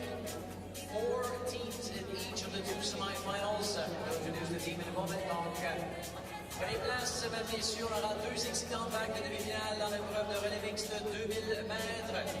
À l'enjeu, 2 laissés-passer par course pour la grande finale de cette épreuve qui aura lieu plus tard ce week-end. 2 premières équipes à l'arrivée qui se qualifient pour la finale A, les 2 autres pour la finale B. Ce sera suivi. La 3e course du bloc qui sera... Coming down to near the end of qualifying day number 2. Still some good action on offer. Mixed team relay semifinals coming up. And then the ranking finals right after. Heat number 1, the Ice Maples, the USA Eagles, the Korean White Tigers, and the Croatian Dalmatians.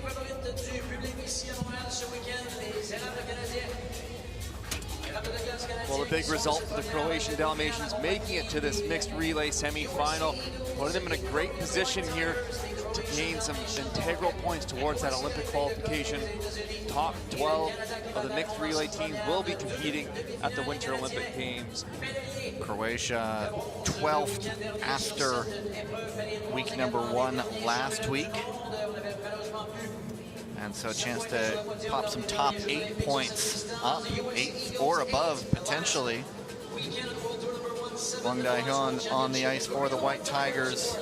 Last week here in Montreal, 5th of the last World Championship, and the Croatian Dalmatians finished 12th in the World Tour ranking last weekend. Will surely improve the ranking with a top 8. Hyun-Hwan, Donjanu, Dubois, Sereau, and Boutin for the Canadian Ice Maples. That's a pretty top lineup. Corin Stoddart to start things off for the USA Eagles. Marcus Howard, Andrew Hio, and Kristen Santos Griswold. Go to the start. Ready. Valentina Askic, Katarina Buric, Martinic, and Kolets. Powerful start from Courtney Sereau.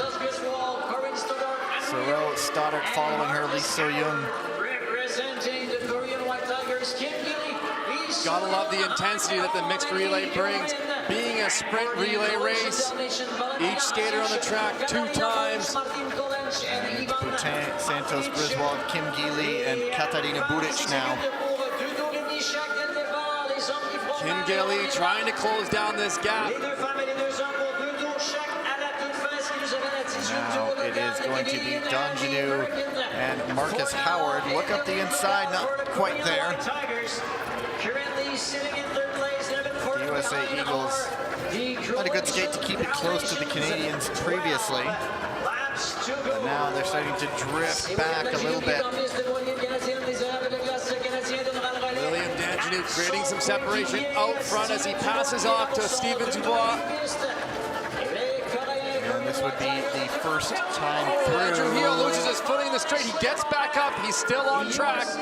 Open the door a little bit for the Dalmatians to potentially jump up a spot as they look for qualifying spots. And it's going to be Lee So-young back on for the White Tigers, chasing Courtney Sereau. She will bring in Kim Gilly. And Kim Boutin, 2024 500-meter world champion. Santos Griswold has Katarina Buric, a little bit of a distance behind her. And it will be Donjanu coming back in. 4 laps to go. Wang Daehyun on for the White Tigers. He will exchange to Lee Jung-min. And the gun, one more exchange coming. It's Dubois for the Canadian side. We have a fairly big race and final exchange. And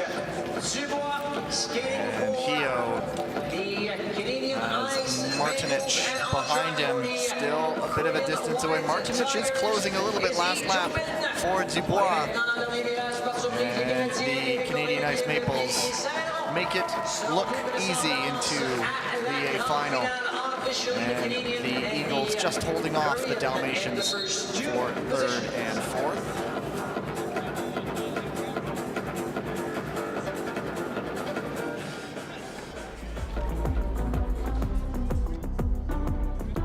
Well, we'll watch the replay here to get another look of that incident from Andrew Hugh on the straightaway. The Eagles in contention early. Kudos to Hio for just keeping it up. It's always a tall ask. There it is, just losing the footing, rotating the hips out, going down on the ice, recovering quickly on the straightaway.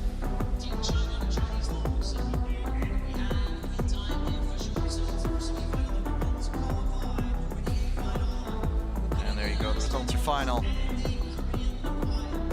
Ice Maples, White Tigers going through to the A final. Eagles and Dalmatians to the B final. Just looking where they were, Canada with the bronze medal last weekend. So third, the Koreans fourth, the Eagles 8th, and the Dalmatians 12th.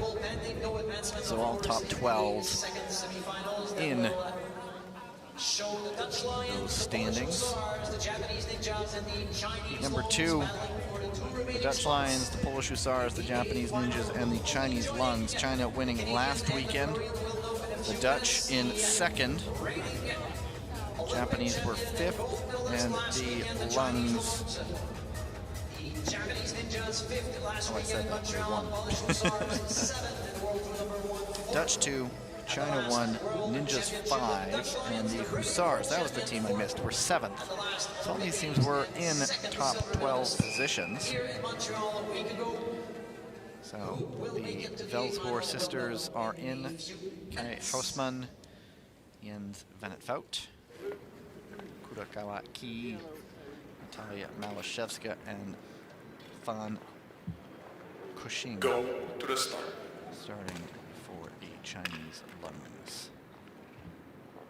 Ready.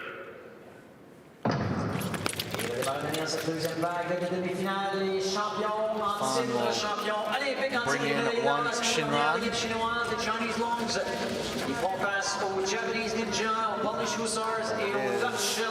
Michelle Velzeboer off the front. Malashevska wobble there, cost her a bit of speed. Oh, Qualification goes down in that corner. And that will make things completely different complexion now. Van Kushing going down. Wang Xinran now having to chase. I don't think they lost a lap, but the incident will get reviewed. The men are in. Miata, Nivinsky, and Hausmann in. Skier number 120, Kai Hausmann, accompanied by Jens van Lewinsky closing down the gap on the Dutch line. Guzman. Miata right behind. And this is a look at your finishers. Vanetfout, Pigeon, and Yoshinaga Kazuki. And it is a lap down as Sun Long comes in for the Lungs. So, looking very much like we will have a new winner this weekend in the mixed team relay as the women come back in. Got to be paying attention. Chinese Lung team is behind, but they're still in the race. Got to watch on those exchanges. It's always possible. Never rule out the unexpected. Malashevska will go to Topolska right behind Cassandra Velzeboer. There's confusion with the Japanese on the exchange, getting caught up. And in third place are the Japanese Ninjas, skating forward.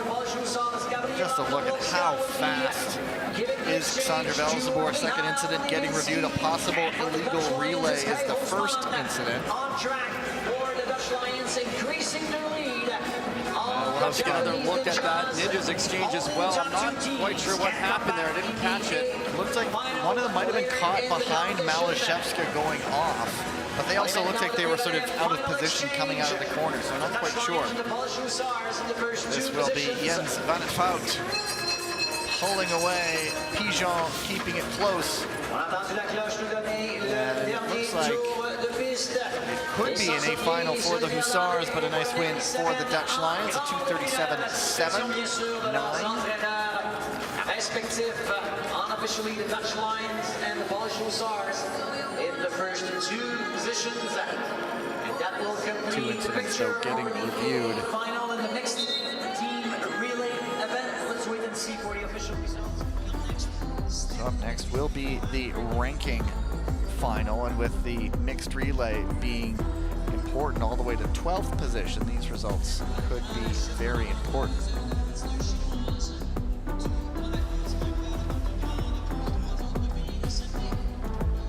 There was that close replay. Notice Shogo there was looking to come back across. He didn't remember that Sun Long was coming behind him on the track. Almost a race incident on the track there. And now, is this the missed exchange from the Ninjas? What happens?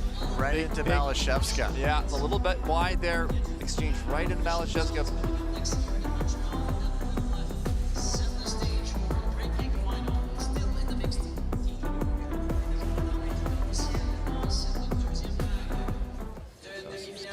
To dissect, and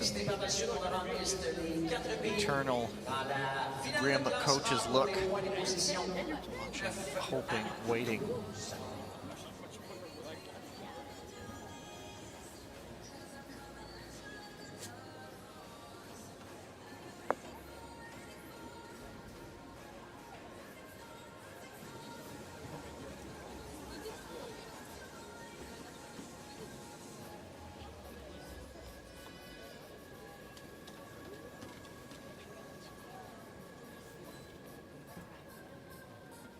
So we have the referees on the video screen here, and they're in constant communication with the... So this is that exchange. Malashevska, I mean, she had just done the exchange, and so... Well, the Ninjas team was very wide here on their exchange. You typically would want to see them lined up more inside so that they're not contacting the skaters who have just exchanged ahead of them. Yes, my question is, what do you do if you're Malashevska? You've just done your exchange, you're out wide.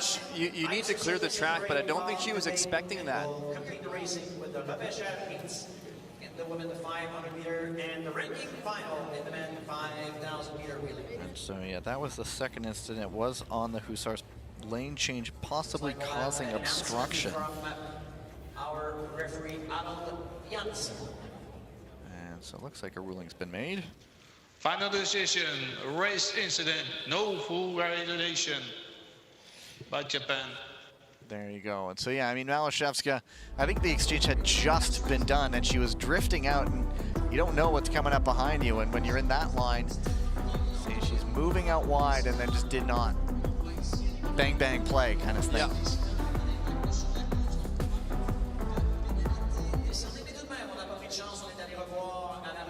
And so there you go. So the Dutch Lions, Polish Hussars to the A final, and the Japanese Ninjas and Chinese Lungs to the B final.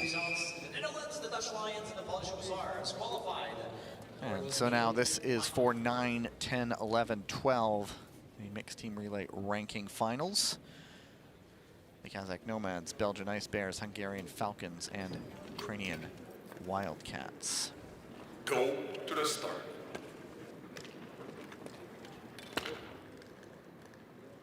Ready. Dendel quick off the line. Everybody gets through. Barbara Samogi on the front for the Falcons.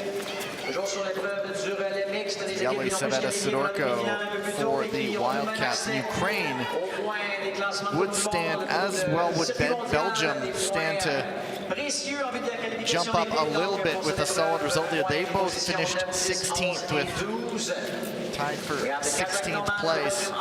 So both of them in line to move up just a little bit. The Kazakh Nomads were 9th, and the Hungarian Falcons were 10th. So right now it's Sara Lutza Baksky and Hanna de Smet.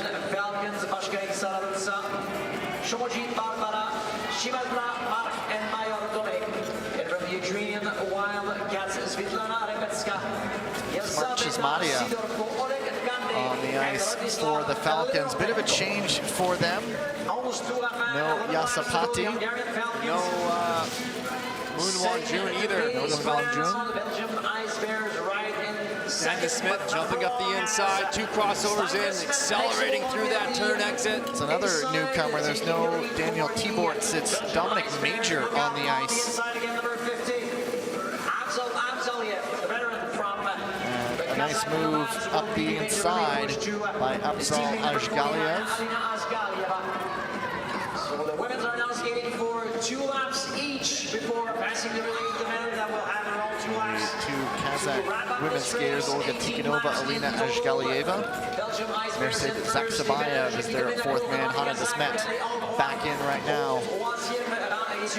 Tikhonova losing her footing on the exit there. That opens up a gap between the Nomads and the Ice Bears as Hanna de Smet increases the pace out front, creating a big gap for the Ice Bears on the rest of the field. Sara Lutza Baksky closing in as Mark Chismadia comes back in, and the Falcons get up into 2nd. Well, this is working out in the favor of the Ice Bears as Stan de Smet's going to come in to close this down. One more exchange coming, and it is de Smet. We saw how he can close gaps earlier, but now he just has to drive all the way around. A quick check behind him, almost standing up a little bit, not quite taking his foot off the gas, but easing his way over, and it will be the Falcons getting up for 2nd. So that's 8-9. The Nomads, wait, 9-10. The Nomads would be 11th, and the Ukrainian Wildcats would be 12th. This puts an end to the racing in the setup.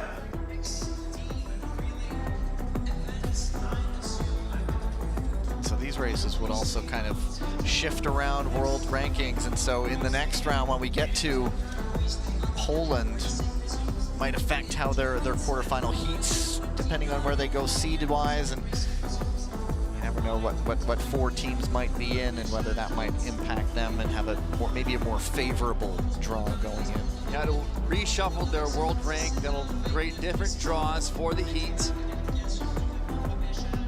I think we had as many as 17 teams in the mixed relay. No, that's yeah, it's 17, and then there were 2 that were penalized last weekend, so they both had 16th as their spot. Special announcement, we would like to ask the team leaders of the country skating the ranking final. And so that will take us, as you see, the ranking final. Ice Bears, Falcons, Nomads, Wildcats. That takes us into our final break of the day. On the other side, women's 500-meter repechage heats, and then we'll end with the men's 5,000-meter relay ranking final. One more break, one more bulk of races still to come. Stay with us.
像很自然，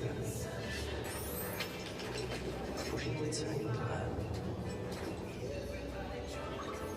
是因为自然能让人放下问题。天性自然，自然而然。与搏结合，一起奔赴自然。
are less than a minute away from the start of the next set of races. 8 repêchage quarterfinal races in the women's 500 meter. The first. Last block of racing to come, starting with the women's 500 meter repechage quarterfinals. 8 heats in all. Top skater from each race and up to 2 fastest second place skaters qualify for the repechage semifinal. Not good odds, but we saw that earlier where 1 skater out of 12 did manage to get through. But 500 meters, a little bit different. It's all gas, all the way to the finish. We've talked about Gavin and the repechage. You got to put it on the line. There's no second chances beyond this, so you got to do whatever it takes to get through these races. 5 skaters on the line. Heat number 1, Nakashima, Midei, Kurokawa, Kii, Petrovenkova, Myungbi, Jung, and Kirana Laut. Go to the start. Ready.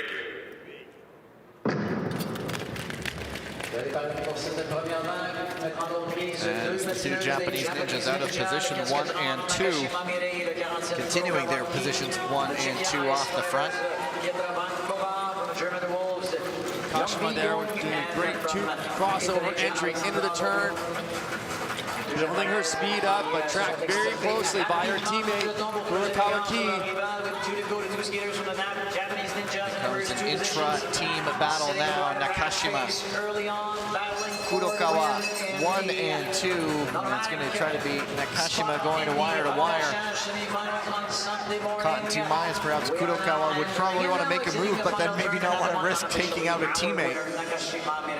Having them both go down. But in the end, it is Nakashima just quick enough to ward off any moves from her fellow ninja. Venkova up for 3rd. Well, a clean skate there to start off these repechage quarterfinals.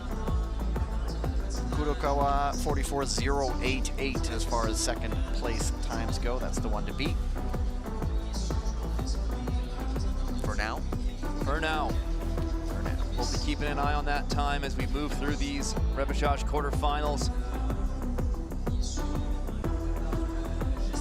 And a clean race, nothing getting a second look. Results official. Into heat number 2, Camila Cellier, Yelizaveta Sidorko, Diana Laura Vegi, Yana Khan, and Leia Popovikova. Khan, the position number 4, is the second seeded skater in this distance, but it wasn't a great race earlier that sort of got her into this position. So tall order to get up amid the likes of Cellier and Sidorko. Well, you got to be planning to be as aggressive as possible off the start of this race. For Yana Khan in position 4. I'm still used to seeing her in her pink helmet, so it's new with the unified look of that Kazakh nomads team. Go to the start.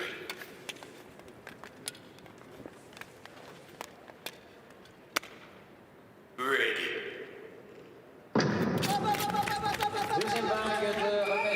And the bumping, jostling will bring it back. It's the Slovakian ice deer, Leia Popovikova, going down.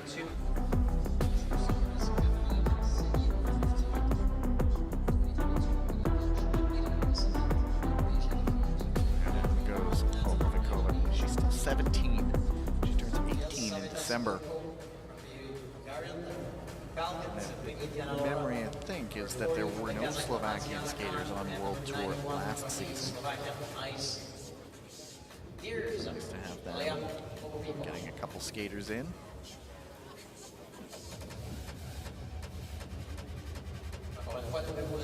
Well, when you retake this start, you gotta put that incident out of your mind. Don't let that allow you to hold back whatsoever. You still got to stay aggressive. If you kind of back down from that challenge, that could be the difference of the race for you.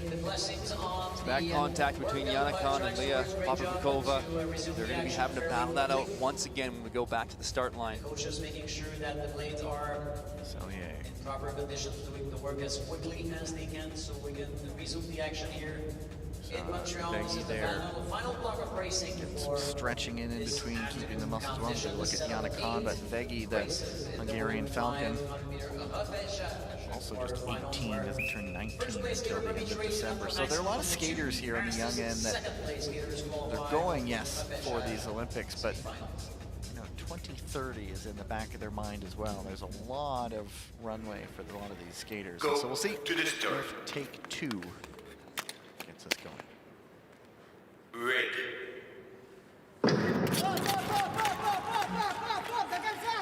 And everybody through cleanly this time.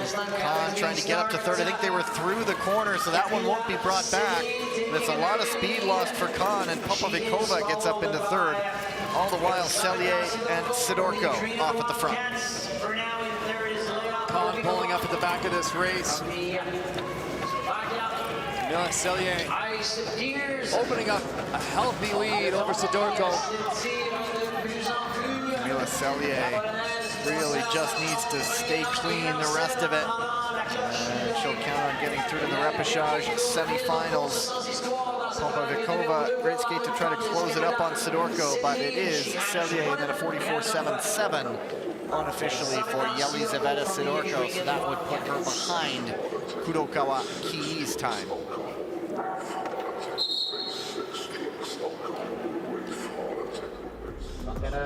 Cellier not letting this one become a banana peel race, just gets off and away and lets everything happen behind her. This is the incident's clash of the blades.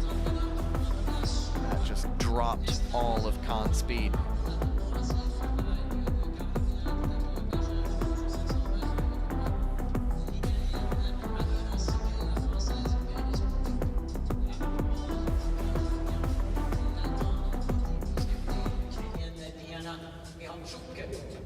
So there's official, just a racing incident between Khan and Vegi there. So Cellier goes through. Sidorko is now the bubble time at 44.755. Heat number 3, Ariana Siegel, Berenice Combi, Sofia Konya, Betty Muske, and Diana Michalchuk. Alors de travail pour nous préposer à la piste, on a un peu de dommage avec ses courses de 500 mètres, la prise de risque est plus élevée et la vitesse de pointe 22. également. Elle avait à la base de nos préposés de track stewards doing a fine job so far in the competition. Relay action. We have good ice conditions, and once again, Yomeda looking at the action. Good team of track stewards that were in action here last weekend. Pretty decent sprinter in her own right. On track and on the ice for World Tour number 2 here. Compact power, Siegel.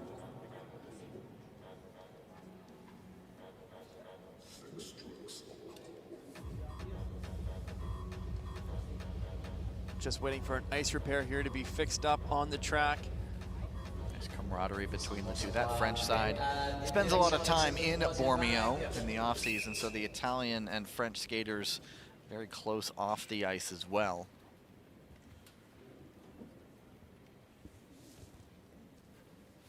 Go to the start. Ready. Good start for Konya, great start for Siegel, just ducking in there. Benefits of position 1 as always, but Konya gets up from third into second.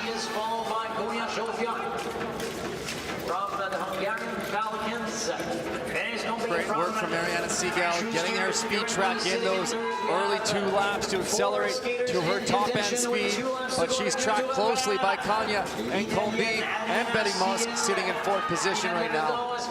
Siegel leading them around, trying to get through to those repechage semifinals. Konya and Combi winding it up. Muska trying to muscle her way into third, and it will be Siegel all the while. Well, Combi in that last lap was trying to set something up on the outside to look for maybe outside to build speed to hook tight, but Betty Musk moving up into that 2nd or 3rd position, rather kind of blocking her out to come back on the inside. So a lot of jockeying for position in that final lap.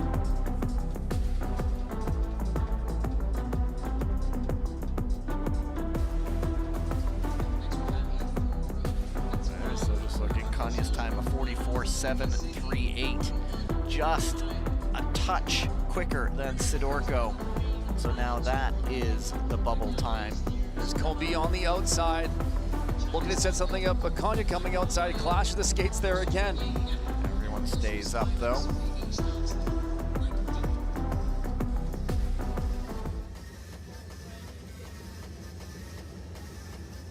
confirmed. Getting reviewed there, all through. All on their feet. Heat number 4. Good battle on offer potentially between Julie Latai and Annabelle Green. The 2-seeded skaters, but there's also Tamara Tokarova of the Ice Deer, Chung Xiaoying of the Blue Magpies, and Phoebe Stenz of the Ibex.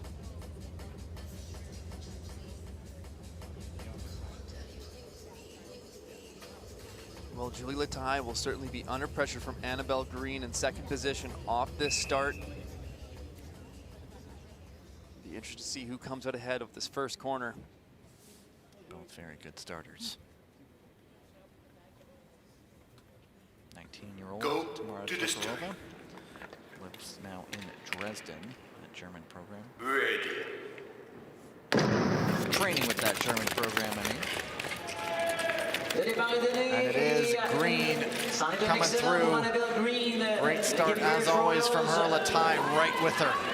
C'est longtemps entraîné ici au Canada qui a migré vers la Grande-Bretagne il y a de cela quelques saisons. As Julie Latai settles into this race, she's going to look to try to set up a pass here, getting 2 crossovers into the turn, trying to build up some speed.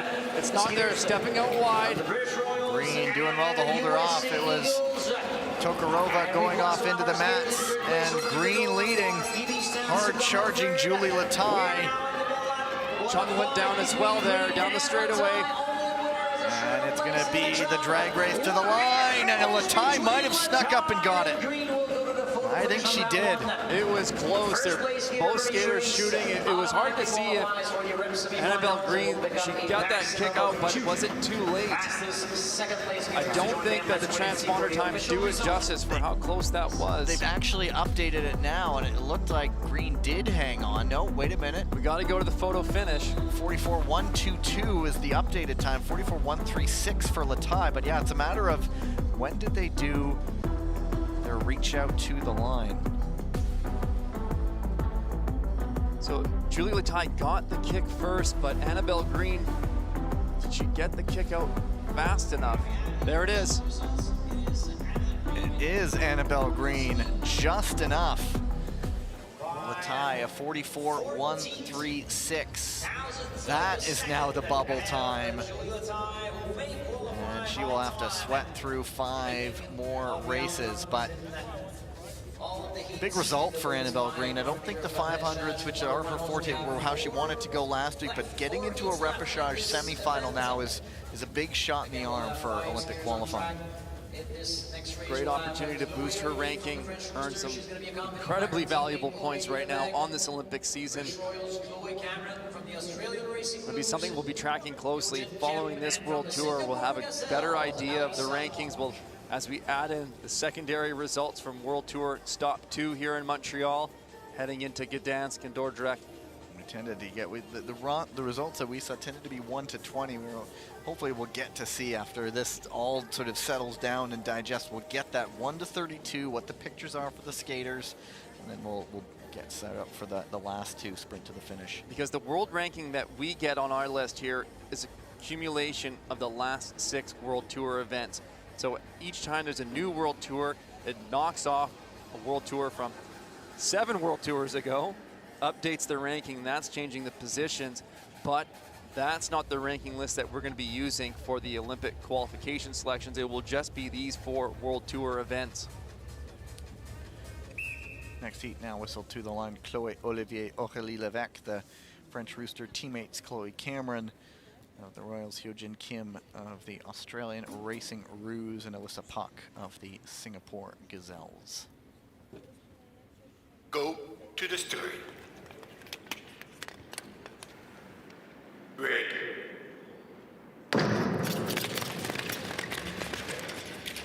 Le départ est donné dans cette 5e vague, une série de 8 chez les femmes sur 500 mètres, tableau de repêchage. Getting the better of her teammate coming out of the corner.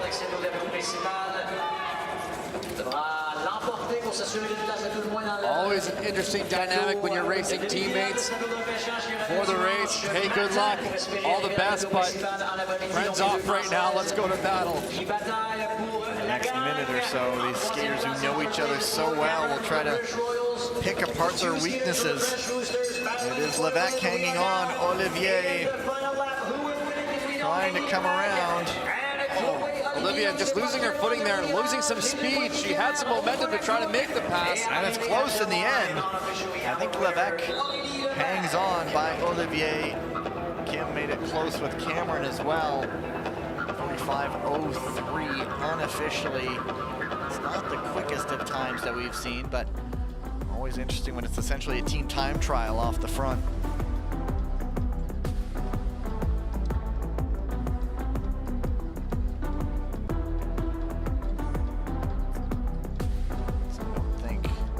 There was that slip there that just killed the speed of Chloe Olivier, trying to make an outside pass going into that corner. It's going to be one of them. I don't think both go through. I think it was Aurélie Levesque. I think so too.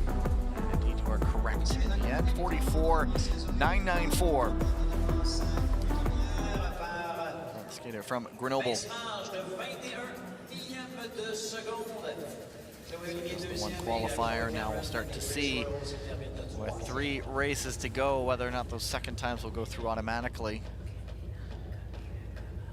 Heat number 6 has Barbara Samogi, Lam Qingyan, Danuche Chataisong, Kanai Rika, and Isabella Caicedo.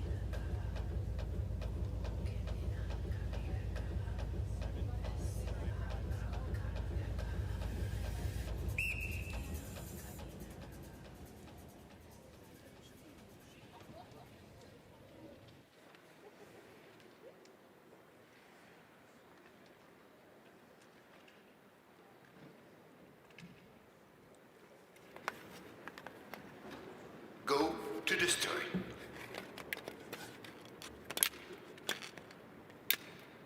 Ready.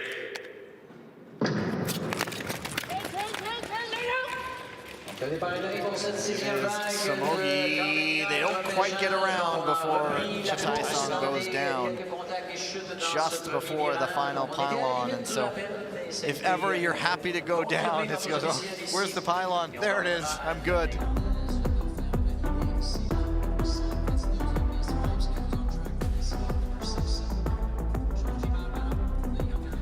Kind of bouncing back and forth there between Samogi and Lam.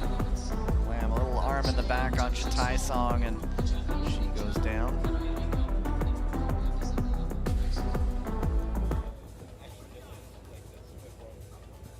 What was the event coming up? There's an event going to be in Thailand coming up, isn't there? The Southeast Asian Games.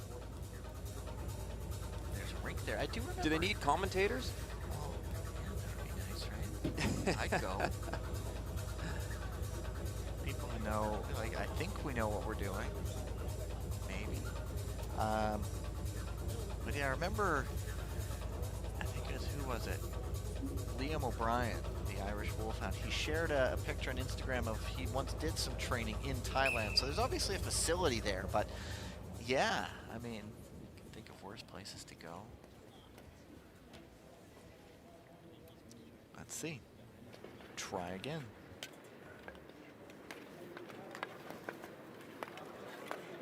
Go to the start.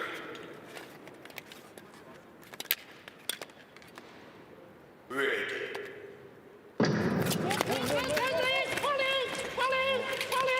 Got through until they're all the way through. This time Lam with a great start off the gun. Just says, never mind colliding with people, let's just go to the front. Incredible start now. Samogi under pressure to make a pass. She's doing it up the inside right now. Nice burst of speed up the inside. Kanai Rika, though, moves into 3rd position. She's closing the gap quickly. Can she transition this speed into another pass? So often you get close up and you have that one opportunity to make it, or the move is lost, and there it is. But Samogi still hanging on.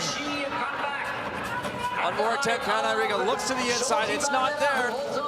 And in the end, Samogi, the 23-year-old, takes the heat.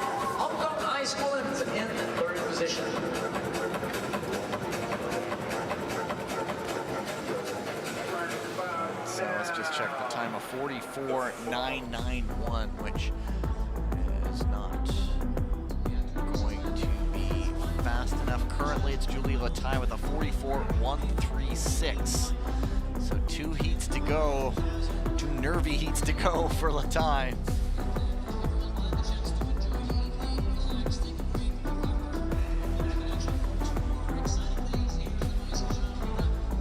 Last heat coming up with 5 skaters. The 8th heat has 4. Good win by Samogi. I wonder what that facial expression means. The burning can stop now. Relief. Did it. Job done. Relief, finishing, getting the victory. Calling it a day, going to rest. Exactly. Lamb made her work for it. She had the early beatings of Barbara Samogi, but she made that nice move coming up. Number 7, Lee So-yun, Tinika Dendelk, Svetlana Rapetska, Katarina Budic, and Barbara Gakova. Number 62, Katarina Budic, and number 63 from the Czechia Ice Spiders, Barbara Gakova.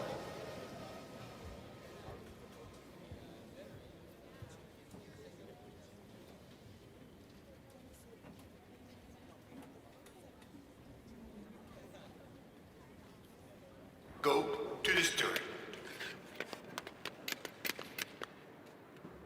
Ready. We're on to this second to last heat in the women's Saw that world record at the bottom of your screen quickly. 41.146, I believe it was. That's Sandra Velzebor's. But right now it's 2 versus the field as Lee stretches early. Dendelk sizing up the move. Rapetska in 3rd, but with work to do. Dendelk needs to try to get out wide, get 2 crossovers in, build some speed to make a move here. Big grit of the teeth by Dendelk. Gonna try to push, but no lead. Hangs on. Unofficially winning this heat, number 7 is Lee So-yun from the Korean White Tiger. 44.54. Unofficially Dendelk's time, which is not enough. So it looks like another 1 skater qualifying. And the wait almost over for Julie Lataille. 44.1, I mean, she's got a couple tenths of a second advantage on some of these second place times. It'll be interesting right at the end. Well, teammates again skating in it. All clean races through this round of repechage quarterfinals, the 500 meter. So, you know, we saw 1 out of 12 in the 1500. Now we're seeing 2 out of 8 possibly in the women's 500 meters. You see Lee So-yun, the only automatic qualifier there. 1 more to come. And then we get into the last race of the day, the men's 5,000 meter ranking final. We do heat number 8, and it has independent neutral athlete Elena Krylova, Malika Yermak, and Zeynep Kumar Khan of the Kazakh Nomads, and Lisa Eckstein, German Wolves.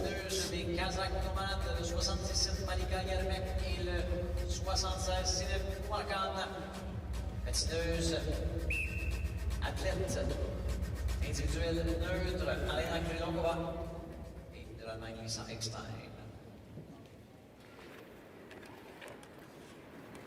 Go to the start. Ready.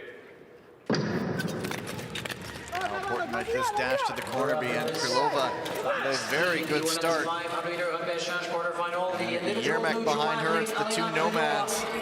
Eckstein with work to do in 4th, but it's Krylova just wanting to drop the hammer here and see who can go.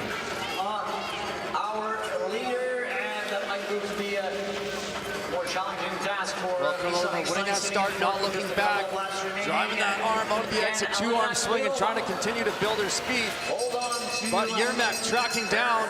As she starts to run out of steam, the opportunity presents itself.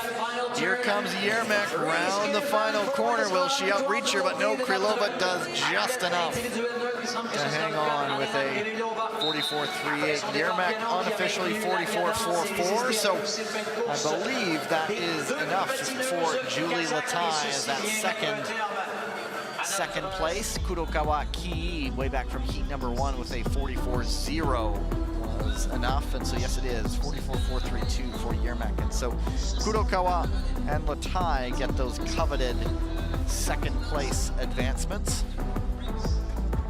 We were doing the math of ranking positions, and getting into a repechage semifinal, you're in that top 32. Yeah, and that's critical for those points for Olympic qualifications. If you make it to the main event, that's top 20 skaters, get to the semifinals, and we're gonna have the rep semifinals. It goes to 16 skaters.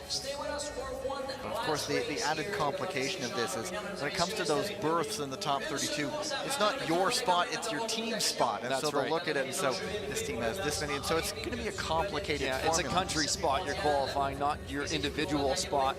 However, most often, most nations would award that spot to the skater who earned it, but it can change from team to team. And so the last race on qualifying Friday is the men's 5,000 meter ranking final. The Ice Bears, the Royals, the Nomads, and the Falcons, all of them could certainly do with a 9th place finish. And if you are watching us now in qualifying, odds are you're going to be joining us tomorrow. It all starts at 10 a.m. local time for the repechage session. We tend to whip through those pretty quickly. Start about 10 a.m. scheduled to end just after noon local time. You can do the calculations based upon your own time zones. Can you run through all of the time zones? We have a 5,000 meters coming up. I could. If you are in this country, no. Okay. I know in Japan it's 13 hours ahead, so it would be 11 o'clock local time there tomorrow night. Anyway, and then the afternoon session gets going. There's an official opening ceremony, 1:15 local time, and then in the medal races all the way until just before 5:30 local time. But it all begins a little bit later tomorrow. To the start. Ready. Many European countries are 6 hours ahead from where we are. Great Britain are 5 hours ahead from where we are. Well, I was being cheeky, but you're going through with it. Theo Collins in for Niall Tracy for the Royals. He has Peter Riches and Willem Murray with him. Stan de Smet now on the ice. De Smet also has Wara Noiron, Ward Pickle, and Enzo Prost. The Nomads, Zlabivchenko, Adil Galiakhmatov, Nurtalek Kashgali, and Mercedes Zaksabayev. And the Hungarian Falcons, Peter Yasipati, Wanjun Moon, Benson Ogradi, and Daniel Tiborts. Well, the Nomads have gone off exchange here. And the Falcons, so you can see why they might have gone with some different skaters in the mixed relay, because here they are wanting to get that rank in the ranking final. But interesting strategy of the Nomads. They're not recorrecting their exchange process yet. They're going on off corners from the other three teams, which sometimes leads to some challenges like this. And I think that was after the exchange. Galiakhmatov, oh, he's grabbing his knee. leg. Oh, and he's tagged up. Held in Beijing last March, where Team Canada won gold, the reigning world champion. We'll see if Galiakhmatov can get back into this race, or if the Nomads will have to go to a three-skater lineup. Oh, it hurts.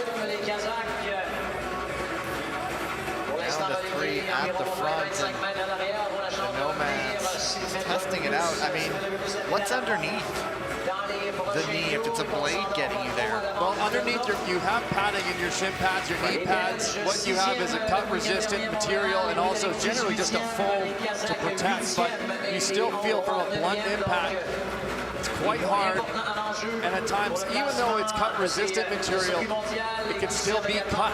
But Gali Akhmetov going back out on the track now. He's coming right back in. I don't think he missed a turn. He tested it out quickly. And now it is Glebivchenko. Peter Riches on the front. Little slip coming out of the corner. But the Nomads are back in this race. They did not get lapped. They closed the gap down, so they are not a lap behind. Pace was not too high just yet, and I believe they still have all 4 skaters at their disposal. There is some grimacing. And we're back to racing. All 4 teams is still in contention here in Montreal.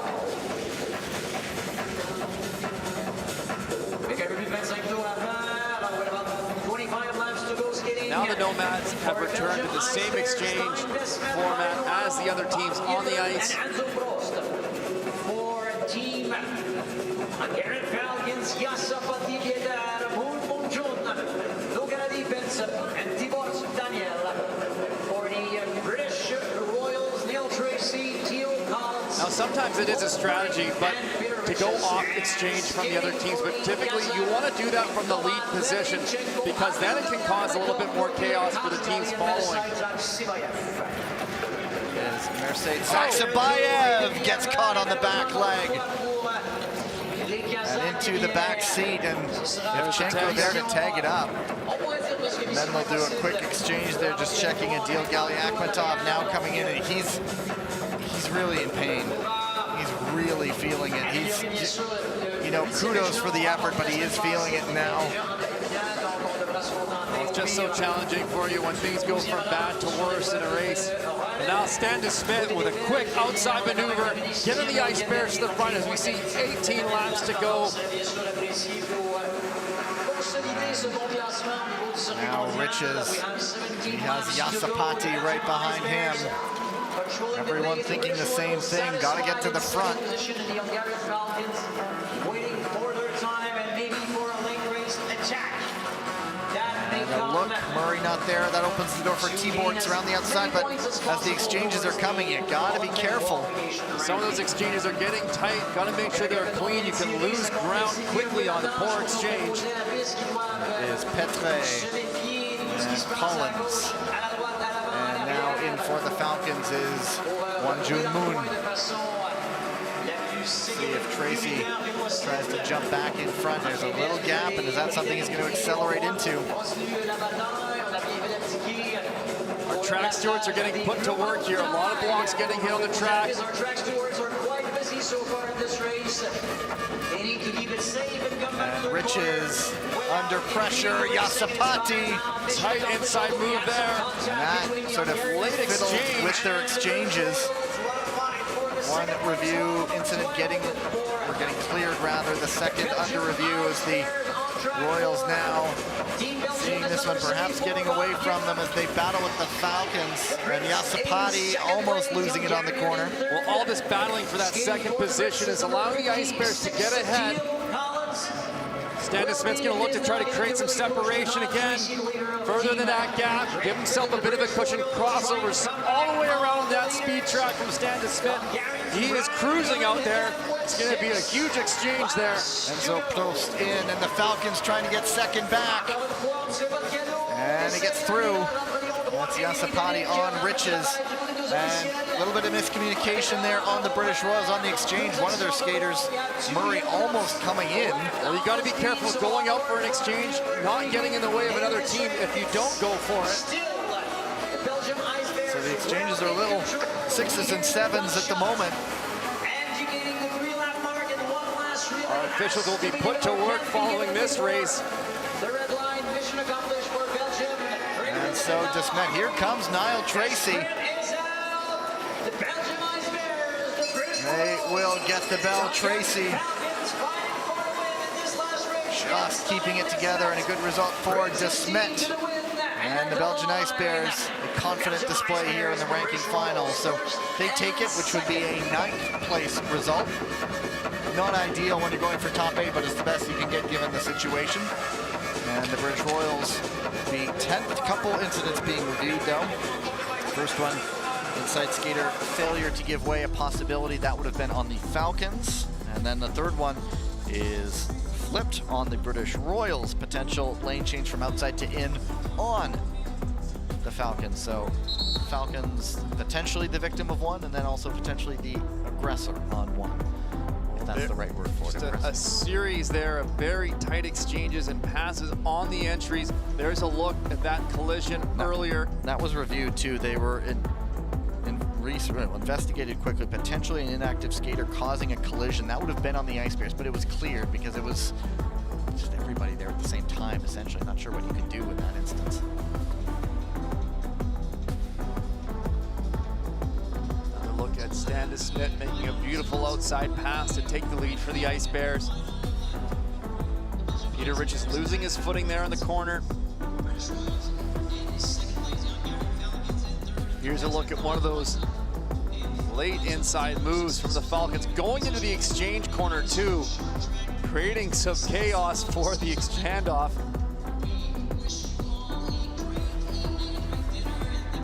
This will conclude the final race of the day. So we'll get you the final result before bidding our fond farewells. And there is no discipline meted out in the end. So the Ice Bears, Royals, Falcons, and Nomads go 9th, 10th, 11th, and 12th. And that will wrap up qualifying day number 2.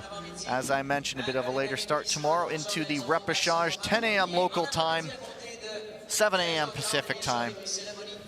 And then we will get into weekend number 2 of World Tour action in the afternoon. Lots more to come from here in Montreal on week number 2 in the ISU Short Track World Tour. We'll sign off for now on behalf of everybody involved with putting this whole event together, and my analyst alongside me, Tyler Dara. My name is Gavin Day. Talk to you tomorrow. Goodbye.